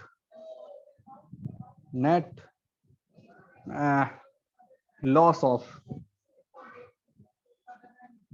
thermal energy, net rate of कर देते हैं, rate of net loss of, ये मतलब कि D by D T net. अगर पहले ही वर्ड मैंने काम में ले लिया लॉस, इसका मतलब क्या हुआ कि जो हमारा एमिशन है वो ज्यादा होना चाहिए और जो हमारा एब्जॉर्प्शन है वो कम होना चाहिए, राइट। क्योंकि हमारा रेडिएशन का मतलब होता है कि चीजों को ठंडा करना है। तो क्या बन जाएगा भाई, सिग्मा ई ए टेम्परेचर की बॉडी की power 4 minus sigma A temperature of surrounding की पावर 4। हो गया। अब मुझे पता है भाई अपना किरचॉफ लॉ की किसी भी बॉडी के लिए ए इक्वल टू ई होता है, तो क्या बन जाएगा, sigma E A temperature body की power 4 minus temperature of surrounding की पावर 4। ये हमारे पास में होता है dq by dt नेट।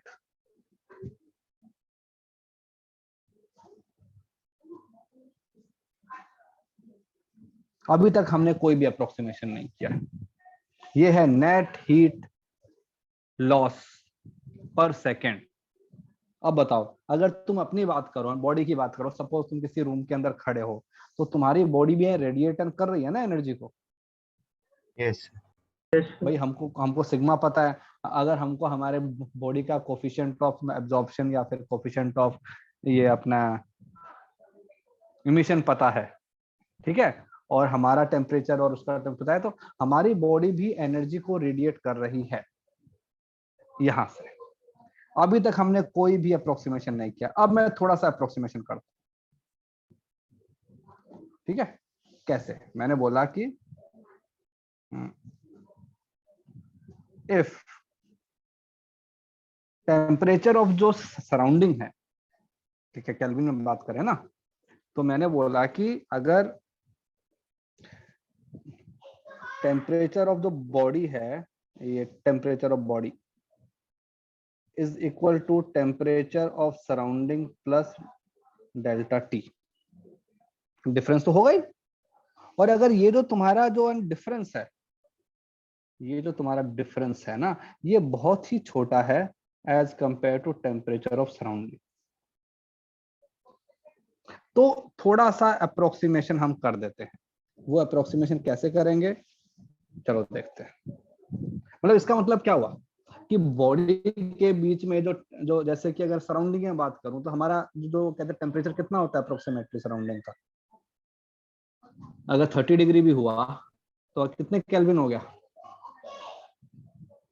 73 ना, 300 तो अप्रोक्सीमेटली 300 टाइप्स ना।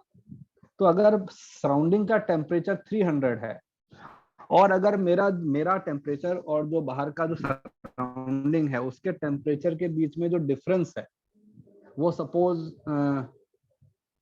30 डिग्री का डिफरेंस है, तो मैं कह सकता हूं ना कि यार जो हमारा टेम्परेचर डिफरेंस है that is very less as compare to surrounding. तो उस केस के अंदर हमारा जो है क्या बन जाएगा, तो उस केस के अंदर जो मेरा ऊपर वाला फॉर्मूला था ना, ये वाला dq by dt क्या बन जाएगा, वो सिग्मा ई ए टेम्परेचर की पावर 4 क्या बन जाएगा? टेम्परेचर ऑफ जो अपना बॉडी है वो बन जाएगा temperature of surrounding plus delta T की power 4 minus temperature of surrounding की पावर 4। इतना बन गया है ना? चलो अब करते हैं। तो सिग्मा ई ए, अब टेम्परेचर ऑफ जो सराउंडिंग की पावर 4 है उसको बाहर ले आते हैं, अपने एलसीएम ले लिया 4, तो अंदर क्या बचेगा? 1 plus delta T upon temperature of surrounding की पावर 4 माइनस 1। अब यहाँ पे अप्रोक्सीमेशन लगाओ। अगर तुम्हारा टेम्परेचर डिफरेंस सराउंडिंग के टेम्परेचर के कंपैरिजन में बहुत कम है तो यहाँ पे उसको कौन लगा सकता हूँ ना, binomial, yes sir. Yes, sir. है ना? तो क्या बन जाएगा बाइनोमियल में? Sigma One E plus 4 delta T delta by T by T S. Power 4, तो ये मेरे पास बन जाएगा 1 plus 4 delta T upon temperature of surrounding minus 1। ये कैंसिल हो जाएगा, एक से ये कैंसिल हो जाएगा, तो 4 sigma E A temperature of surrounding की पावर 3, क्योंकि ये कैंसिल हो जाएगा, ठीक है, इनटू क्या आएगा? Delta T. क्या है डेल्टा टी?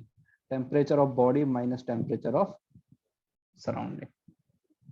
ये बन जाता है dq बाई dt। अब देखो, अब तुम्हारा जो dq बाई dt है वो किस पे डिपेंड कर रहा है? टेम्परेचर डिफरेंस की पावर 1। ठीक है, तो ये तो हमारा उसके जैसा हो गया ना, कंडक्शन के जैसा ही हो गया।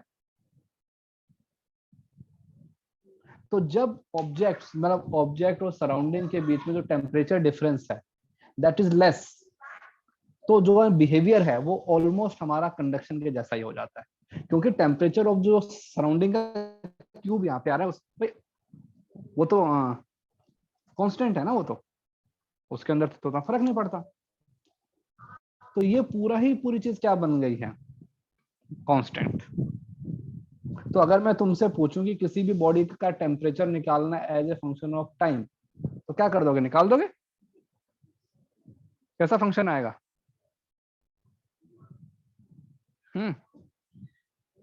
अरे यहाँ पे कर दोगे ना, तो यहाँ पे क्या लिखोगे? लीनियर कैसे आएगा यार? एक्सपोनेंट आएगा।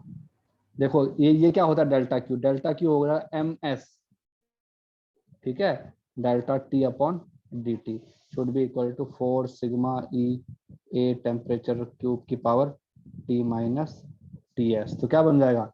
Delta T upon T minus T S should be equal to 4 sigma E A temperature of power cube upon M S. ये सब कुछ कांस्टेंट है, इनटू क्या बन जाएगा? D T. इसको इंटीग्रेट कर दोगे तो क्या आएगा? एक्सपोनेंट आएगा ना। यस हाँ सर। हाँ, तो एक्सपोनेंट आएगा। तो मतलब कि अगर मैं देखूं तो एक्सपोनेंट फंक्शन तुम्हारा कहाँ पे बनता है? 0। तो इसका जो आएगा ना ग्राफ वो कुछ ऐसा आएगा। सपोज मैं यहाँ पे लिया मैंने t और यहाँ पे मैंने ले लिया क्या? Temperature of a body. तो temperature of body suppose initially high था, यहाँ था, और फाइनली उसको कितना बनना है? Temperature of surrounding. तो इसके इक्वल आना है ना, तो इसके इक्वल वो कब आएगा? t इक्वल टू इनफाइनाइट पे। तो इसका जो ग्राफ आएगा वो कुछ ऐसा, ये क्योंकि जैसे जैसे तुम्हारा टेम्परेचर, देखो ना जो क्वेश्चन मैंने तुमको आज करवाया था, आज कौन सा क्वेश्चन? 37 या 38 वाला जो क्वेश्चन था, उसमें भी हमारे पास में एक्सपोनेंट ही आता है। जैसे जैसे ऑब्जेक्ट के बीच का टेम्परेचर डिफरेंस कम हो जाता है तो उनका जो है रेट ऑफ हीट फ्लो है वो भी हमारे पास में कम हो जाएगा, और अगर रेट ऑफ हीट फ्लो कम हो जाएगा तो फिर हमारे पास में एनर्जी भी कम फ्लो होएगी। तो ये हमारे पास में फंक्शन बन जाता है।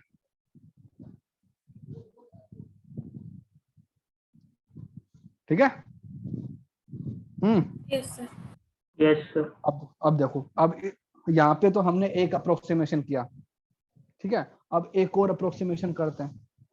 अभी खैर इस साल तुम स्कूल गए हो नहीं हो, नहीं तो एक एक्सपेरिमेंट करवाते हैं, न्यूटन कूलिंग लॉ, नाम सुना है?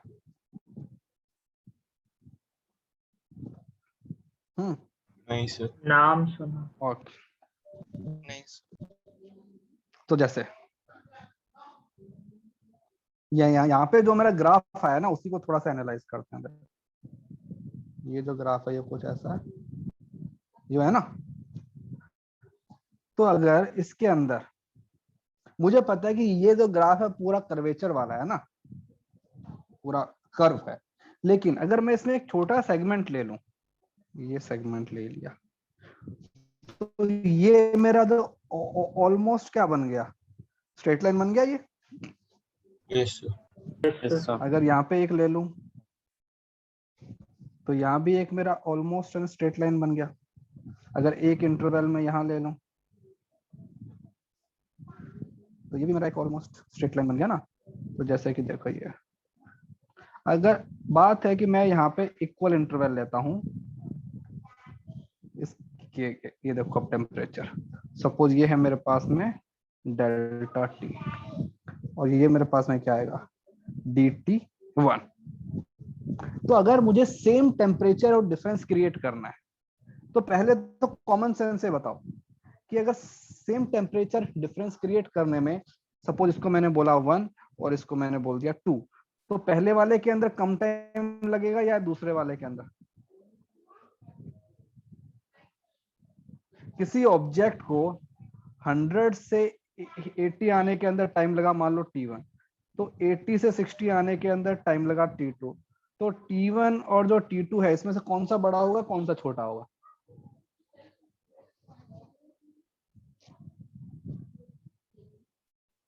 फिर 100 से 80 छोटा होगा।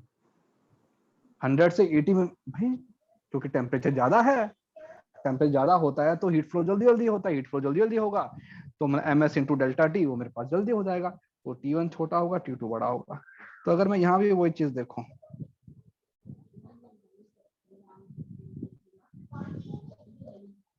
अगर मैं उतना ही टेम्परेचर डिफरेंस क्रिएट कर रहा हूँ डेल्टा टी, तो यहाँ मेरे पास में आएगा डेल्टा T2।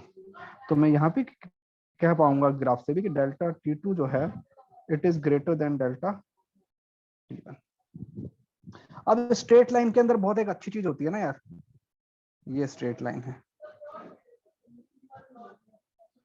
स्ट्रेट लाइन में हम अपने अज्यूम कर लेते हैं कि स्लोप कांस्टेंट है, राइट। Yes sir. और मैं ये कह सकता हूँ कि स्ट्रेट लाइन के अंदर अगर ये जो मेरा बीच वाला पॉइंट है, ये अगर इसका बीच वाला पॉइंट है, तो ये इसका भी बीच वाला पॉइंट होगा, एकदम मानते हो? Yes Yes, sir. भाई अपना कहते हैं सेक्शन फॉर्मूला। तो ये चीज अच्छी हो। तो अब आते हैं उसी जो हमने यहाँ पे किया था ना, अभी मैं उसको इंटीग्रेट नहीं करूंगा, मैं थोड़ा सा उसको लेके आता हूँ अलग से। तो इंटीग्रेशन वाले टर्म को छोड़ दो, मैं यहाँ से लेके आता हूँ। ये जो मेरा इक्वेशन 2 है और ये मेरे पास में इक्वेशन 1 है। इक्वेशन 1 के अंदर मैंने कोई अप्रोक्सीमेशन नहीं किया था, इक्वेशन 2 तक आते आते मैंने अप्रोक्सीमेशन किया था क्या, कि सराउंडिंग का टेम्परेचर और ऑब्जेक्ट का जो टेम्परेचर है उनके बीच में जो डिफरेंस है वो कम है। अब मैं एक और इसमें अप्रोक्सीमेशन करूंगा। तो पहले फॉर्मूला लिख लेता हूं कि इक्वेशन 2 मैंने लिखा फ्रॉम इक्वेशन 2 मेरे पास में क्या आया, ms delta t by D T equal to sigma E8 4 ना, 4 सिग्मा E8 temperature of surrounding power 3 temperature of body minus temperature of surrounding. ठीक है। तो यहां से जो मेरे पास में आता है dt by D T that will become 4 सिग्मा E8 temperature of surrounding 3 upon ms। ये सब कुछ क्या है, कांस्टेंट है, इनटू t माइनस ts। अगर मैं इसको शॉर्ट फॉर्म में लिखूं तो ये बन जाएगा dt by D T equal to some constant, ठीक है, temperature of body minus temperature of surrounding. ये बन गया ना। और ये जो है ना, जो अपना dt बाई डी टी है, इसको क्या बोल देंगे भाई, कूलिंग। हाँ, ये मेरे पास में बन जाएगा कूलिंग। अगर मैं इसको भाई यहाँ पे मैं वो कर देता हूँ ना, माइनस का साइन लगा दूंगा, तो ठीक है, वो हमारे पास में अंडरस्टैंडिंग है, हमको पता है कि टेम्परेचर कम ही हो रहा है, क्या करना है। तो ये हो जाता है रेट ऑफ कूलिंग, वो हमको पता है कि माइनस में आने वाला ही है, तो कोई बात नहीं है। अब देखो जो रेट ऑफ कूलिंग है dt बाई डी टी, यहां से आओ, यही है ना, ये है मेरा dt और ये है मेरे पास में dt। ये मेरा किसके ऊपर कर रहा है डिपेंड, के तो कांस्टेंट है, ये कर रहा है temperature of body minus temperature of surrounding. अब मुझे पता है कि हर पॉइंट ऑफ टाइम पे temperature of body minus temperature of जो सराउंडिंग है वो अलग अलग है, मतलब कि स्लोप मेरा कांस्टेंट नहीं। लेकिन अगर मैं एक छोटे से इंटरवल में देखूं, देखो ये ना छोटा सा इंटरवल, इस छोटे से इंटरवल में अगर मेरे पास में स्ट्रेट लाइन आ रहा है तो मैं टेम्परेचर ऑफ द बॉडी है उसको ये वाला टेम्परेचर ले लूंगा, इसका एवरेज, क्योंकि स्ट्रेट लाइन के अंदर हम कह सकते हैं ना, अगर तुमको याद है अगर तुम्हारा एक्सेलरेशन कांस्टेंट होता था तो एवरेज वेलोसिटी क्या आता था, अपना initial velocity plus final velocity bye 2। तो सेम चीज, तो मैं यहां कह सकता हूं कि यहां मैं ले लूंगा कि dt बाय जो dt है वो मेरे पास बन जाएगा k, टेम्परेचर ऑफ बॉडी को मैं लिखूंगा temperature initial plus temperature final by 2 minus temperature of surrounding. अब ये बन गया मेरे पास में स्लोप कांस्टेंट। अब यहां से मैं क्वेश्चन कर सकता हूं, ये है न्यूटन स्कूल। जब तुम स्कूल में कभी एक्सपेरिमेंट करोगे तो ये करते हैं। तो हम क्या करते हैं कि बॉडी का जो टेम्परेचर है उसको हम मेजर करते हैं। जैसे इसका एग्जांपल देता हूं, हमारे पास कंटेनर होता है ना, सराउंडिंग का टेम्परेचर हमको पता है कितना होता है, वो तो थर्मामीटर से हो जाएगा मेजर। इसका टेम्परेचर हम चेक करते हैं लिक्विड का। तो पहले सपोज तुमको बोला कि 100 डिग्री सेंटीग्रेड था टेम्परेचर, 100 डिग्री से 90 डिग्री सेल्सियस होने के अंदर सपोज उसको लगता है 2 मिनट, 90 डिग्री से 80 डिग्री होने के अंदर उसको कितना टाइम लगेगा बताओ।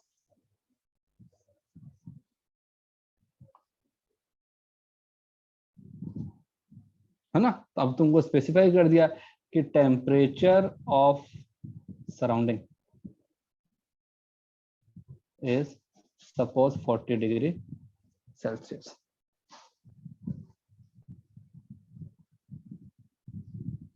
करोगे तो देखो, हाँ अब हमको पता है, देखो ये जो इंटरवल है सेम होना चाहिए, यहाँ से यहाँ के ऊपर हमारे पास में कितना था टेम्परेचर का डिफरेंस 10 डिग्री सेल्सियस, तो यहाँ भी कितना होना चाहिए 10 डिग्री सेल्सियस ही होना चाहिए। तो मेरे पास क्या फॉर्मूला होता है, dt by dt equal to some constant temperature of body minus temperature of surrounding. तो पहले मैंने क्या किया, कितना डिफरेंस आ रहा है टेम्परेचर में, 100 से 90 कितना हुआ 10 डिग्री, और हमको कितना टाइम लगा 2 मिनट, इक्वल टू के टेम्परेचर ऑफ द बॉडी कितना है, average temperature 100 plus 90 by 2 minus कितना सराउंडिंग है 40। अब मैं यहाँ पे टेम्परेचर को डिग्री सेल्सियस में क्यों ले पा रहा हूँ, पहले तो मैंने नहीं लिया था, क्योंकि यहाँ पे हर जगह सब्ट्रैक्शन हो रहा है, बेसिकली टेम्परेचर वो आ रहा है, डिफरेंस आ रहा है, तो चाहे मैं केल्विन में लेऊं या लेऊं, लेकिन जब मैं यहाँ पे पुट करूंगा ये वाला टेम्परेचर, ये वाला, this has to be in kelvin, क्योंकि वो एब्सोल्यूट आ रहा है, ये जो है आइदर डिग्री सेल्सियस और केल्विन। क्यों, वही ना, सब्ट्रैक्ट हो जाएगा, 273 का फैक्टर कैंसिल हो जाएगा, फर्क नहीं पड़ता है। अब देखो इसमें आते हैं 90 से 80 वाला क्या बन जाएगा, 90 से 80 वाला 10 अपॉन टाइम लगेगा सपोज t, ठीक है, सपोज मैंने बोल दिया x, तो क्या बन जाएगा k, यहाँ पे एवरेज टेम्परेचर कितना आएगा 90 प्लस 80 बाई 2 माइनस 40। अब दोनों इक्वेशन को डिवाइड कर दो, तो क्या बन जाएगा x by 2 equal to 95 minus 45 कितना होता है, नहीं 95 माइनस 40 55 55, तो 55 यहाँ पे कितना आएगा 85 45, तो देखो x की वैल्यू आ गई मेरे पास में, तो x कितना आ जाएगा 255 बाई 45। तो देखो ना, बॉडी को 100 से 90 होने में 2 मिनट लगे, तो 90 से 80 होने में कितना टाइम लगेगा, 2 से ज्यादा लगेगा ना। देखो तुम्हारे पास में आ ही रहा है 9 से ज्यादा, 22/9।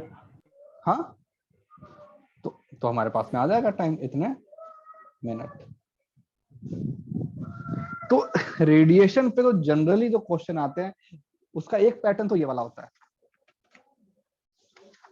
ठीक है, कि भाई वो तुमको देंगे जो कि कहते हैं न्यूटन्स लॉ जो होता है उससे हमारे पास कहते हैं खड़ जाते हैं। सर लेकिन इसमें इंटरवल सेम रहना चाहिए। इंटरवल सेम रहना चाहिए क्योंकि ये जो चीज है ना एक्सपेरिमेंटल है, ये जो है ना ओके न्यूटन सेकंड लोग न्यूटन पुली जो है ना it is for experiment.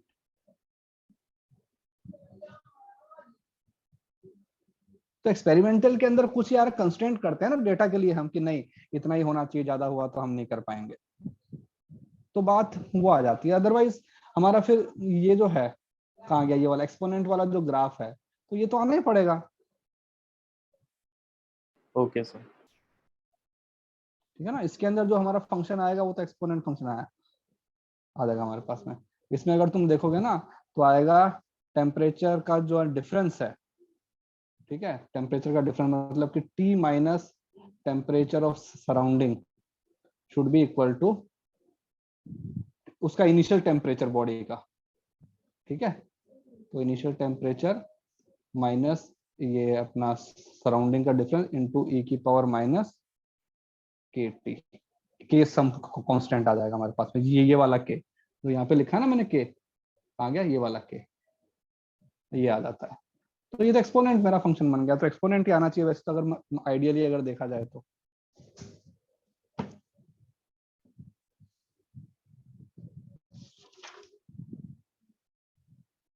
Fine, yes sir.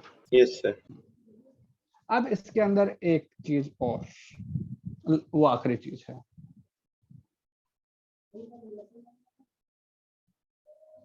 तुमको एक मैंने वो बताया था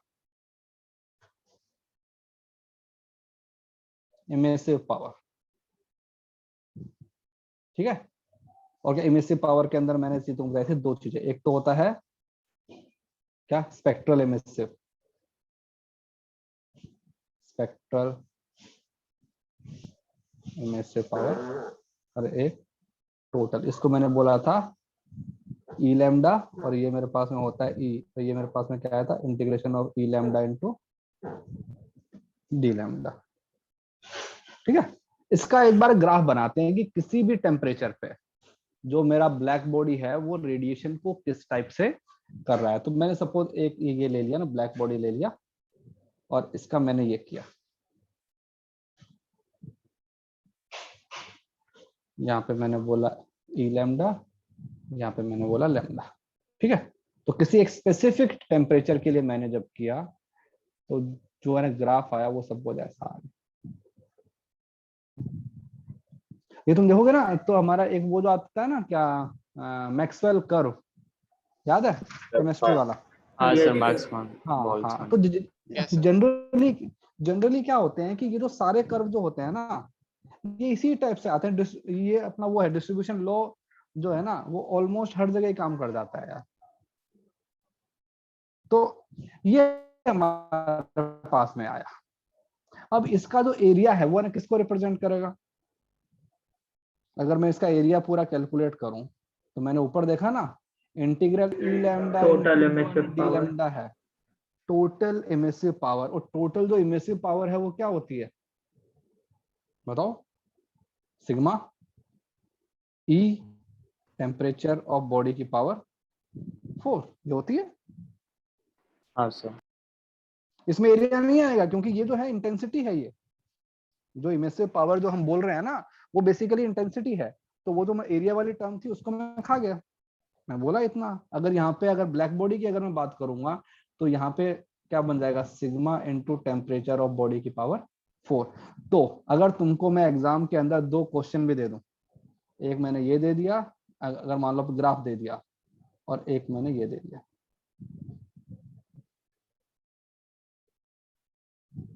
ये सपोज इसके लिए बोल दिया टेम्परेचर 1, इसके लिए बोल दिया टेम्परेचर 2, बस इतना ही दे दिया और तुमसे पूछा कि बताओ कौन सा टेम्परेचर ज्यादा है, तो तुम कहोगे T2 T2 is greater than T1। क्यों भाई? मुझे पता है इसका जो एरिया है वो टेम्परेचर की पावर 4 के उसमें आना चाहिए ना, रेशो में आना चाहिए। तो अगर जिसका टेम्परेचर ज्यादा है तो उसका ये आएगा। अब इसके अंदर जैसे कि जो मैक्सवेल जो कर्व था उसके अंदर एक वो आता था ना कि ये जो वेलोसिटी है ये सबसे ज्यादा है, बाकी वेलोसिटी जो है वो थोड़ी सी कम है। तो यहाँ भी हमने देखा कि पूरा अगर वो ग्राफ वगैरह बना के हमने देखा तो ये एक सेकेंड, ये देखो ये जो एक लैम्डा है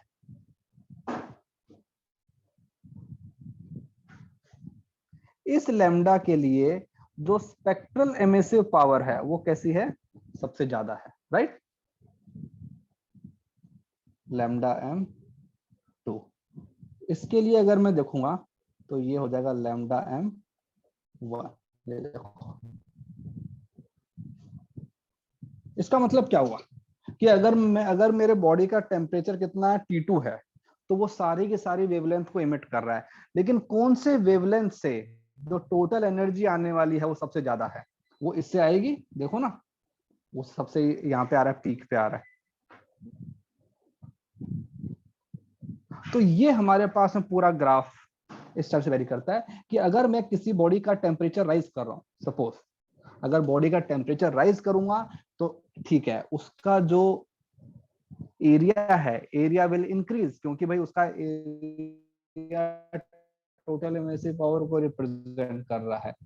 बट उसके साथ साथ में जो इसका ये जो आएगा ना हाईएस्ट पॉइंट जो होता है कि कौन से लैम्डा के रिलेटिव तुम्हारे पास में मैक्सिमम स्पेक्ट्रल एमिसिव पावर आ रही है, वो क्या होती है, वो लेफ्ट हैंड साइड की तरफ शिफ्ट हो जाएगी, मतलब that will shift towards lower wavelength. तो लोअर वेवलेंथ की तरफ जाएगा तो ये हो जाएगा। तो हमारे पास अगर जो ग्राफ है अगर ऐसा आएगा तो ऐसा दिया होगा, अरे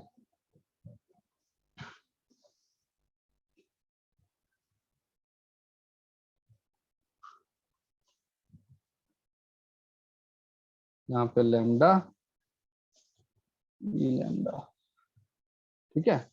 तो अगर पहला जो ग्राफ है वो सपोज मान लो ऐसा है,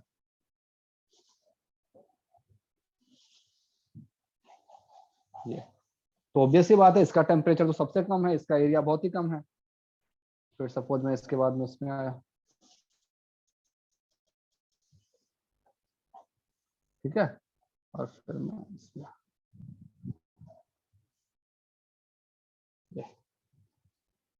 ये मेरे पास में ये तीन टेम्परेचर हैं T1, T2, T3। तो पहले तो मैं क्या बोल सकता हूँ, T1 सबसे छोटा है T2 से और T3 सबसे बड़ा है। अब इनका जो मैक्सिमा आ रहा है वो देखो, ये मतलब जब बॉडी का टेम्परेचर में इंक्रीज करूंगा तो सबसे ज्यादा एनर्जी वाले जो वेवलेंथ होंगे वो कहाँ की तरफ शिफ्ट हो जाएंगे, पीछे की तरफ, lambda m3, lambda m2, lambda m1, ये यहाँ की तरफ शिफ्ट हो जाएंगे। अगर इसको विजुलाइज करना है तो मैं तुमको एक एग्जांपल देता हूँ। सपोज कभी तुमने आयरन को गर्म होते हुए देखा है? Yes yes okay, yes iron का जो कलर है सपोज पहले ब्लैक कलर है, आयरन हो रहा है, गर्म हो रहा है, गर्म हो रहा है, गर्म हो रहा है, गर्म हो रहा है, सबसे पहले उसका जो कलर होगा वो कैसा होगा, हीट करते करते रेड, रेड, उसको और गर्म करो, उसके बाद क्या हो जाएगा, ऑरेंज, ब्लू, फाइनली ब्लू। हाँ अगर तुमको नहीं सुनो सुनो, अगर तुमको बिलीव ना हो तो अपने जो बर्नर होता है ना गैस वाला, हाँ गैस के बर्नर को चालू कर दो एकदम फुल फ्लेम में। अब जो फ्लेम है उसको एनालाइज करो, जो सबसे ऊपर वाला पार्ट होता है उसका कलर कैसा होता है, सबसे ऊपर वाले पार्ट का ऑरेंज थोड़ा सा ऐसा होता है ना, येलो येलो टाइप का, ये yellow orange yellow orange type का। लेकिन जो सबसे नीचे जो होता है उसका क्या होता है, ब्लू होता है। ब्लू होता है। है ना। तो मतलब क्या, जहां टेम्परेचर ज्यादा है, भाई टेम्परेचर तो सबसे जो नीचे ज्यादा होता है ना, क्योंकि हमारा जो बर्निंग है वो तो कहाँ हो रहा है, नीचे हो रहा है, तो नीचे टेम्परेचर ज्यादा है। तो जब टेम्परेचर ज्यादा है तो जो वो भाई हमको तो विजिबल विजिबल स्पेक्ट्रम ही समझ में आता है ना, बाकी हमको दिखता नहीं, तो अपने विजिबल की बात कर लेते हैं। तो उसने जो फोटोन है ना रिलीज किए, कौन से फोटोन सबसे ज्यादा रिलीज किए? ब्लू वाले, इसीलिए हमको ब्लू दिख रहा है ना। और जो सबसे ऊपर वाला पार्ट था उसने एमिट किया, मान लो कहते थे रेड वाला, तो हमको वो दिखा। तो किसका टेम्परेचर कम हुआ, रेड वाले का ब्लू वाले का? रेड वाले का। है ना। तो देखो यहाँ पे, तो जिसका टेम्परेचर कम होगा उसके लिए तो मैक्सिमम जो स्पेक्ट्रल लाइन आने वाली है उसका वेवलेंथ ज्यादा है, तभी तो जो लाल रंग है उसकी वेवलेंथ ज्यादा है। और जिसका टेम्परेचर ज्यादा होगा, कभी तुम यहाँ पे जाते हो वेल्डिंग वगैरह जो करते हैं लोग, तो वेल्डिंग वगैरह करते हैं तो देखो ब्लू कलर की लाइट दिखती है हमको। सर ये उल्टा क्योंकि नहीं होगा, टेम्परेचर मतलब क्यों? रेड नीचे वाला कर्व होगा और पर्पल ऊपर वाला कर्व होगा, क्योंकि मतलब हाँ हाँ, अरे वो ठीक है, वो तो मैंने यहाँ पे बना दिया बस ऐसे ही, है ना। तो भाई हम यहाँ पे अकेला विजिबल स्पेक्ट्रम की बात नहीं कर रहे ना, ये तो एक अपना जनरलाइज है ना। वो एग्जांपल तुमको इसलिए बता दिया क्योंकि भाई वो हो रहा है। तो ये बताते हैं कि अगर तुम्हारा टेम्परेचर ज्यादा होता है तो जो स्पेक्ट्रल एमिसिव पावर वाली जो लाइन है that will shift towards lower wavelength, ठीक है।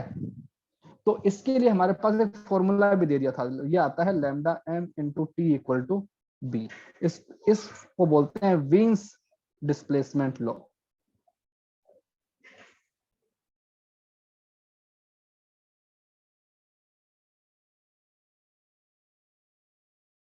फॉर्मूला कैसे आया पता नहीं भाई, उसने पूरा कैलकुलेशन किया एक्सपेरिमेंटली, सब कुछ ला दिया, ठीक है। अब यहाँ पे बी क्या है? बी इज कांस्टेंट, अभी मैं बता रहा हूँ ना। तो बी इज कांस्टेंट, बी को बोलते हैं वेन्स कांस्टेंट।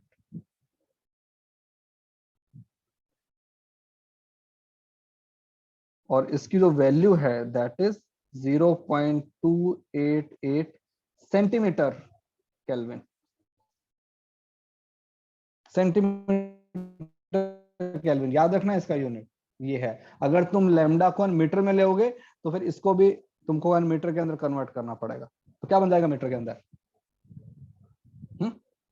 इंटू 10⁻⁻²। तो ये कर सकते हो 2.88 इंटू 10⁻³ मीटर हाँ केल्विन, सर। ये हमारे पास बन जाएगा।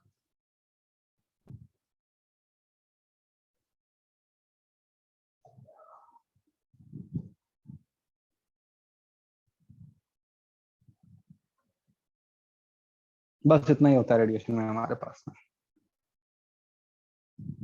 हमारे सिलेबस में इतना ही, ठीक है।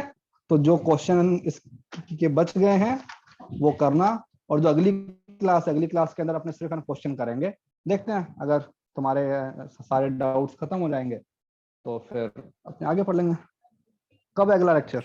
सर HCV अब पूरा सॉल्व कर लेना। अब तो सब कुछ कर सकते हो, हीट एंड थर्मोडायनामिक जो अपना हीट ट्रांसफर जो चीज है that is completely. Okay sir. हाँ, तो कंप्लीट हीट ट्रांसफर सब कुछ, और जो भी डाउट्स हैं अगली क्लास में लेके आना। अगली क्लास में पहले सारे ये अपने डाउट्स करेंगे, उसके बाद में फिर आगे पढ़ते हैं, ठीक है। चलो सर नेक्स्ट क्या करेंगे? नेक्स्ट मैं सोच रहा हूँ थर्मोडायनामिक्स।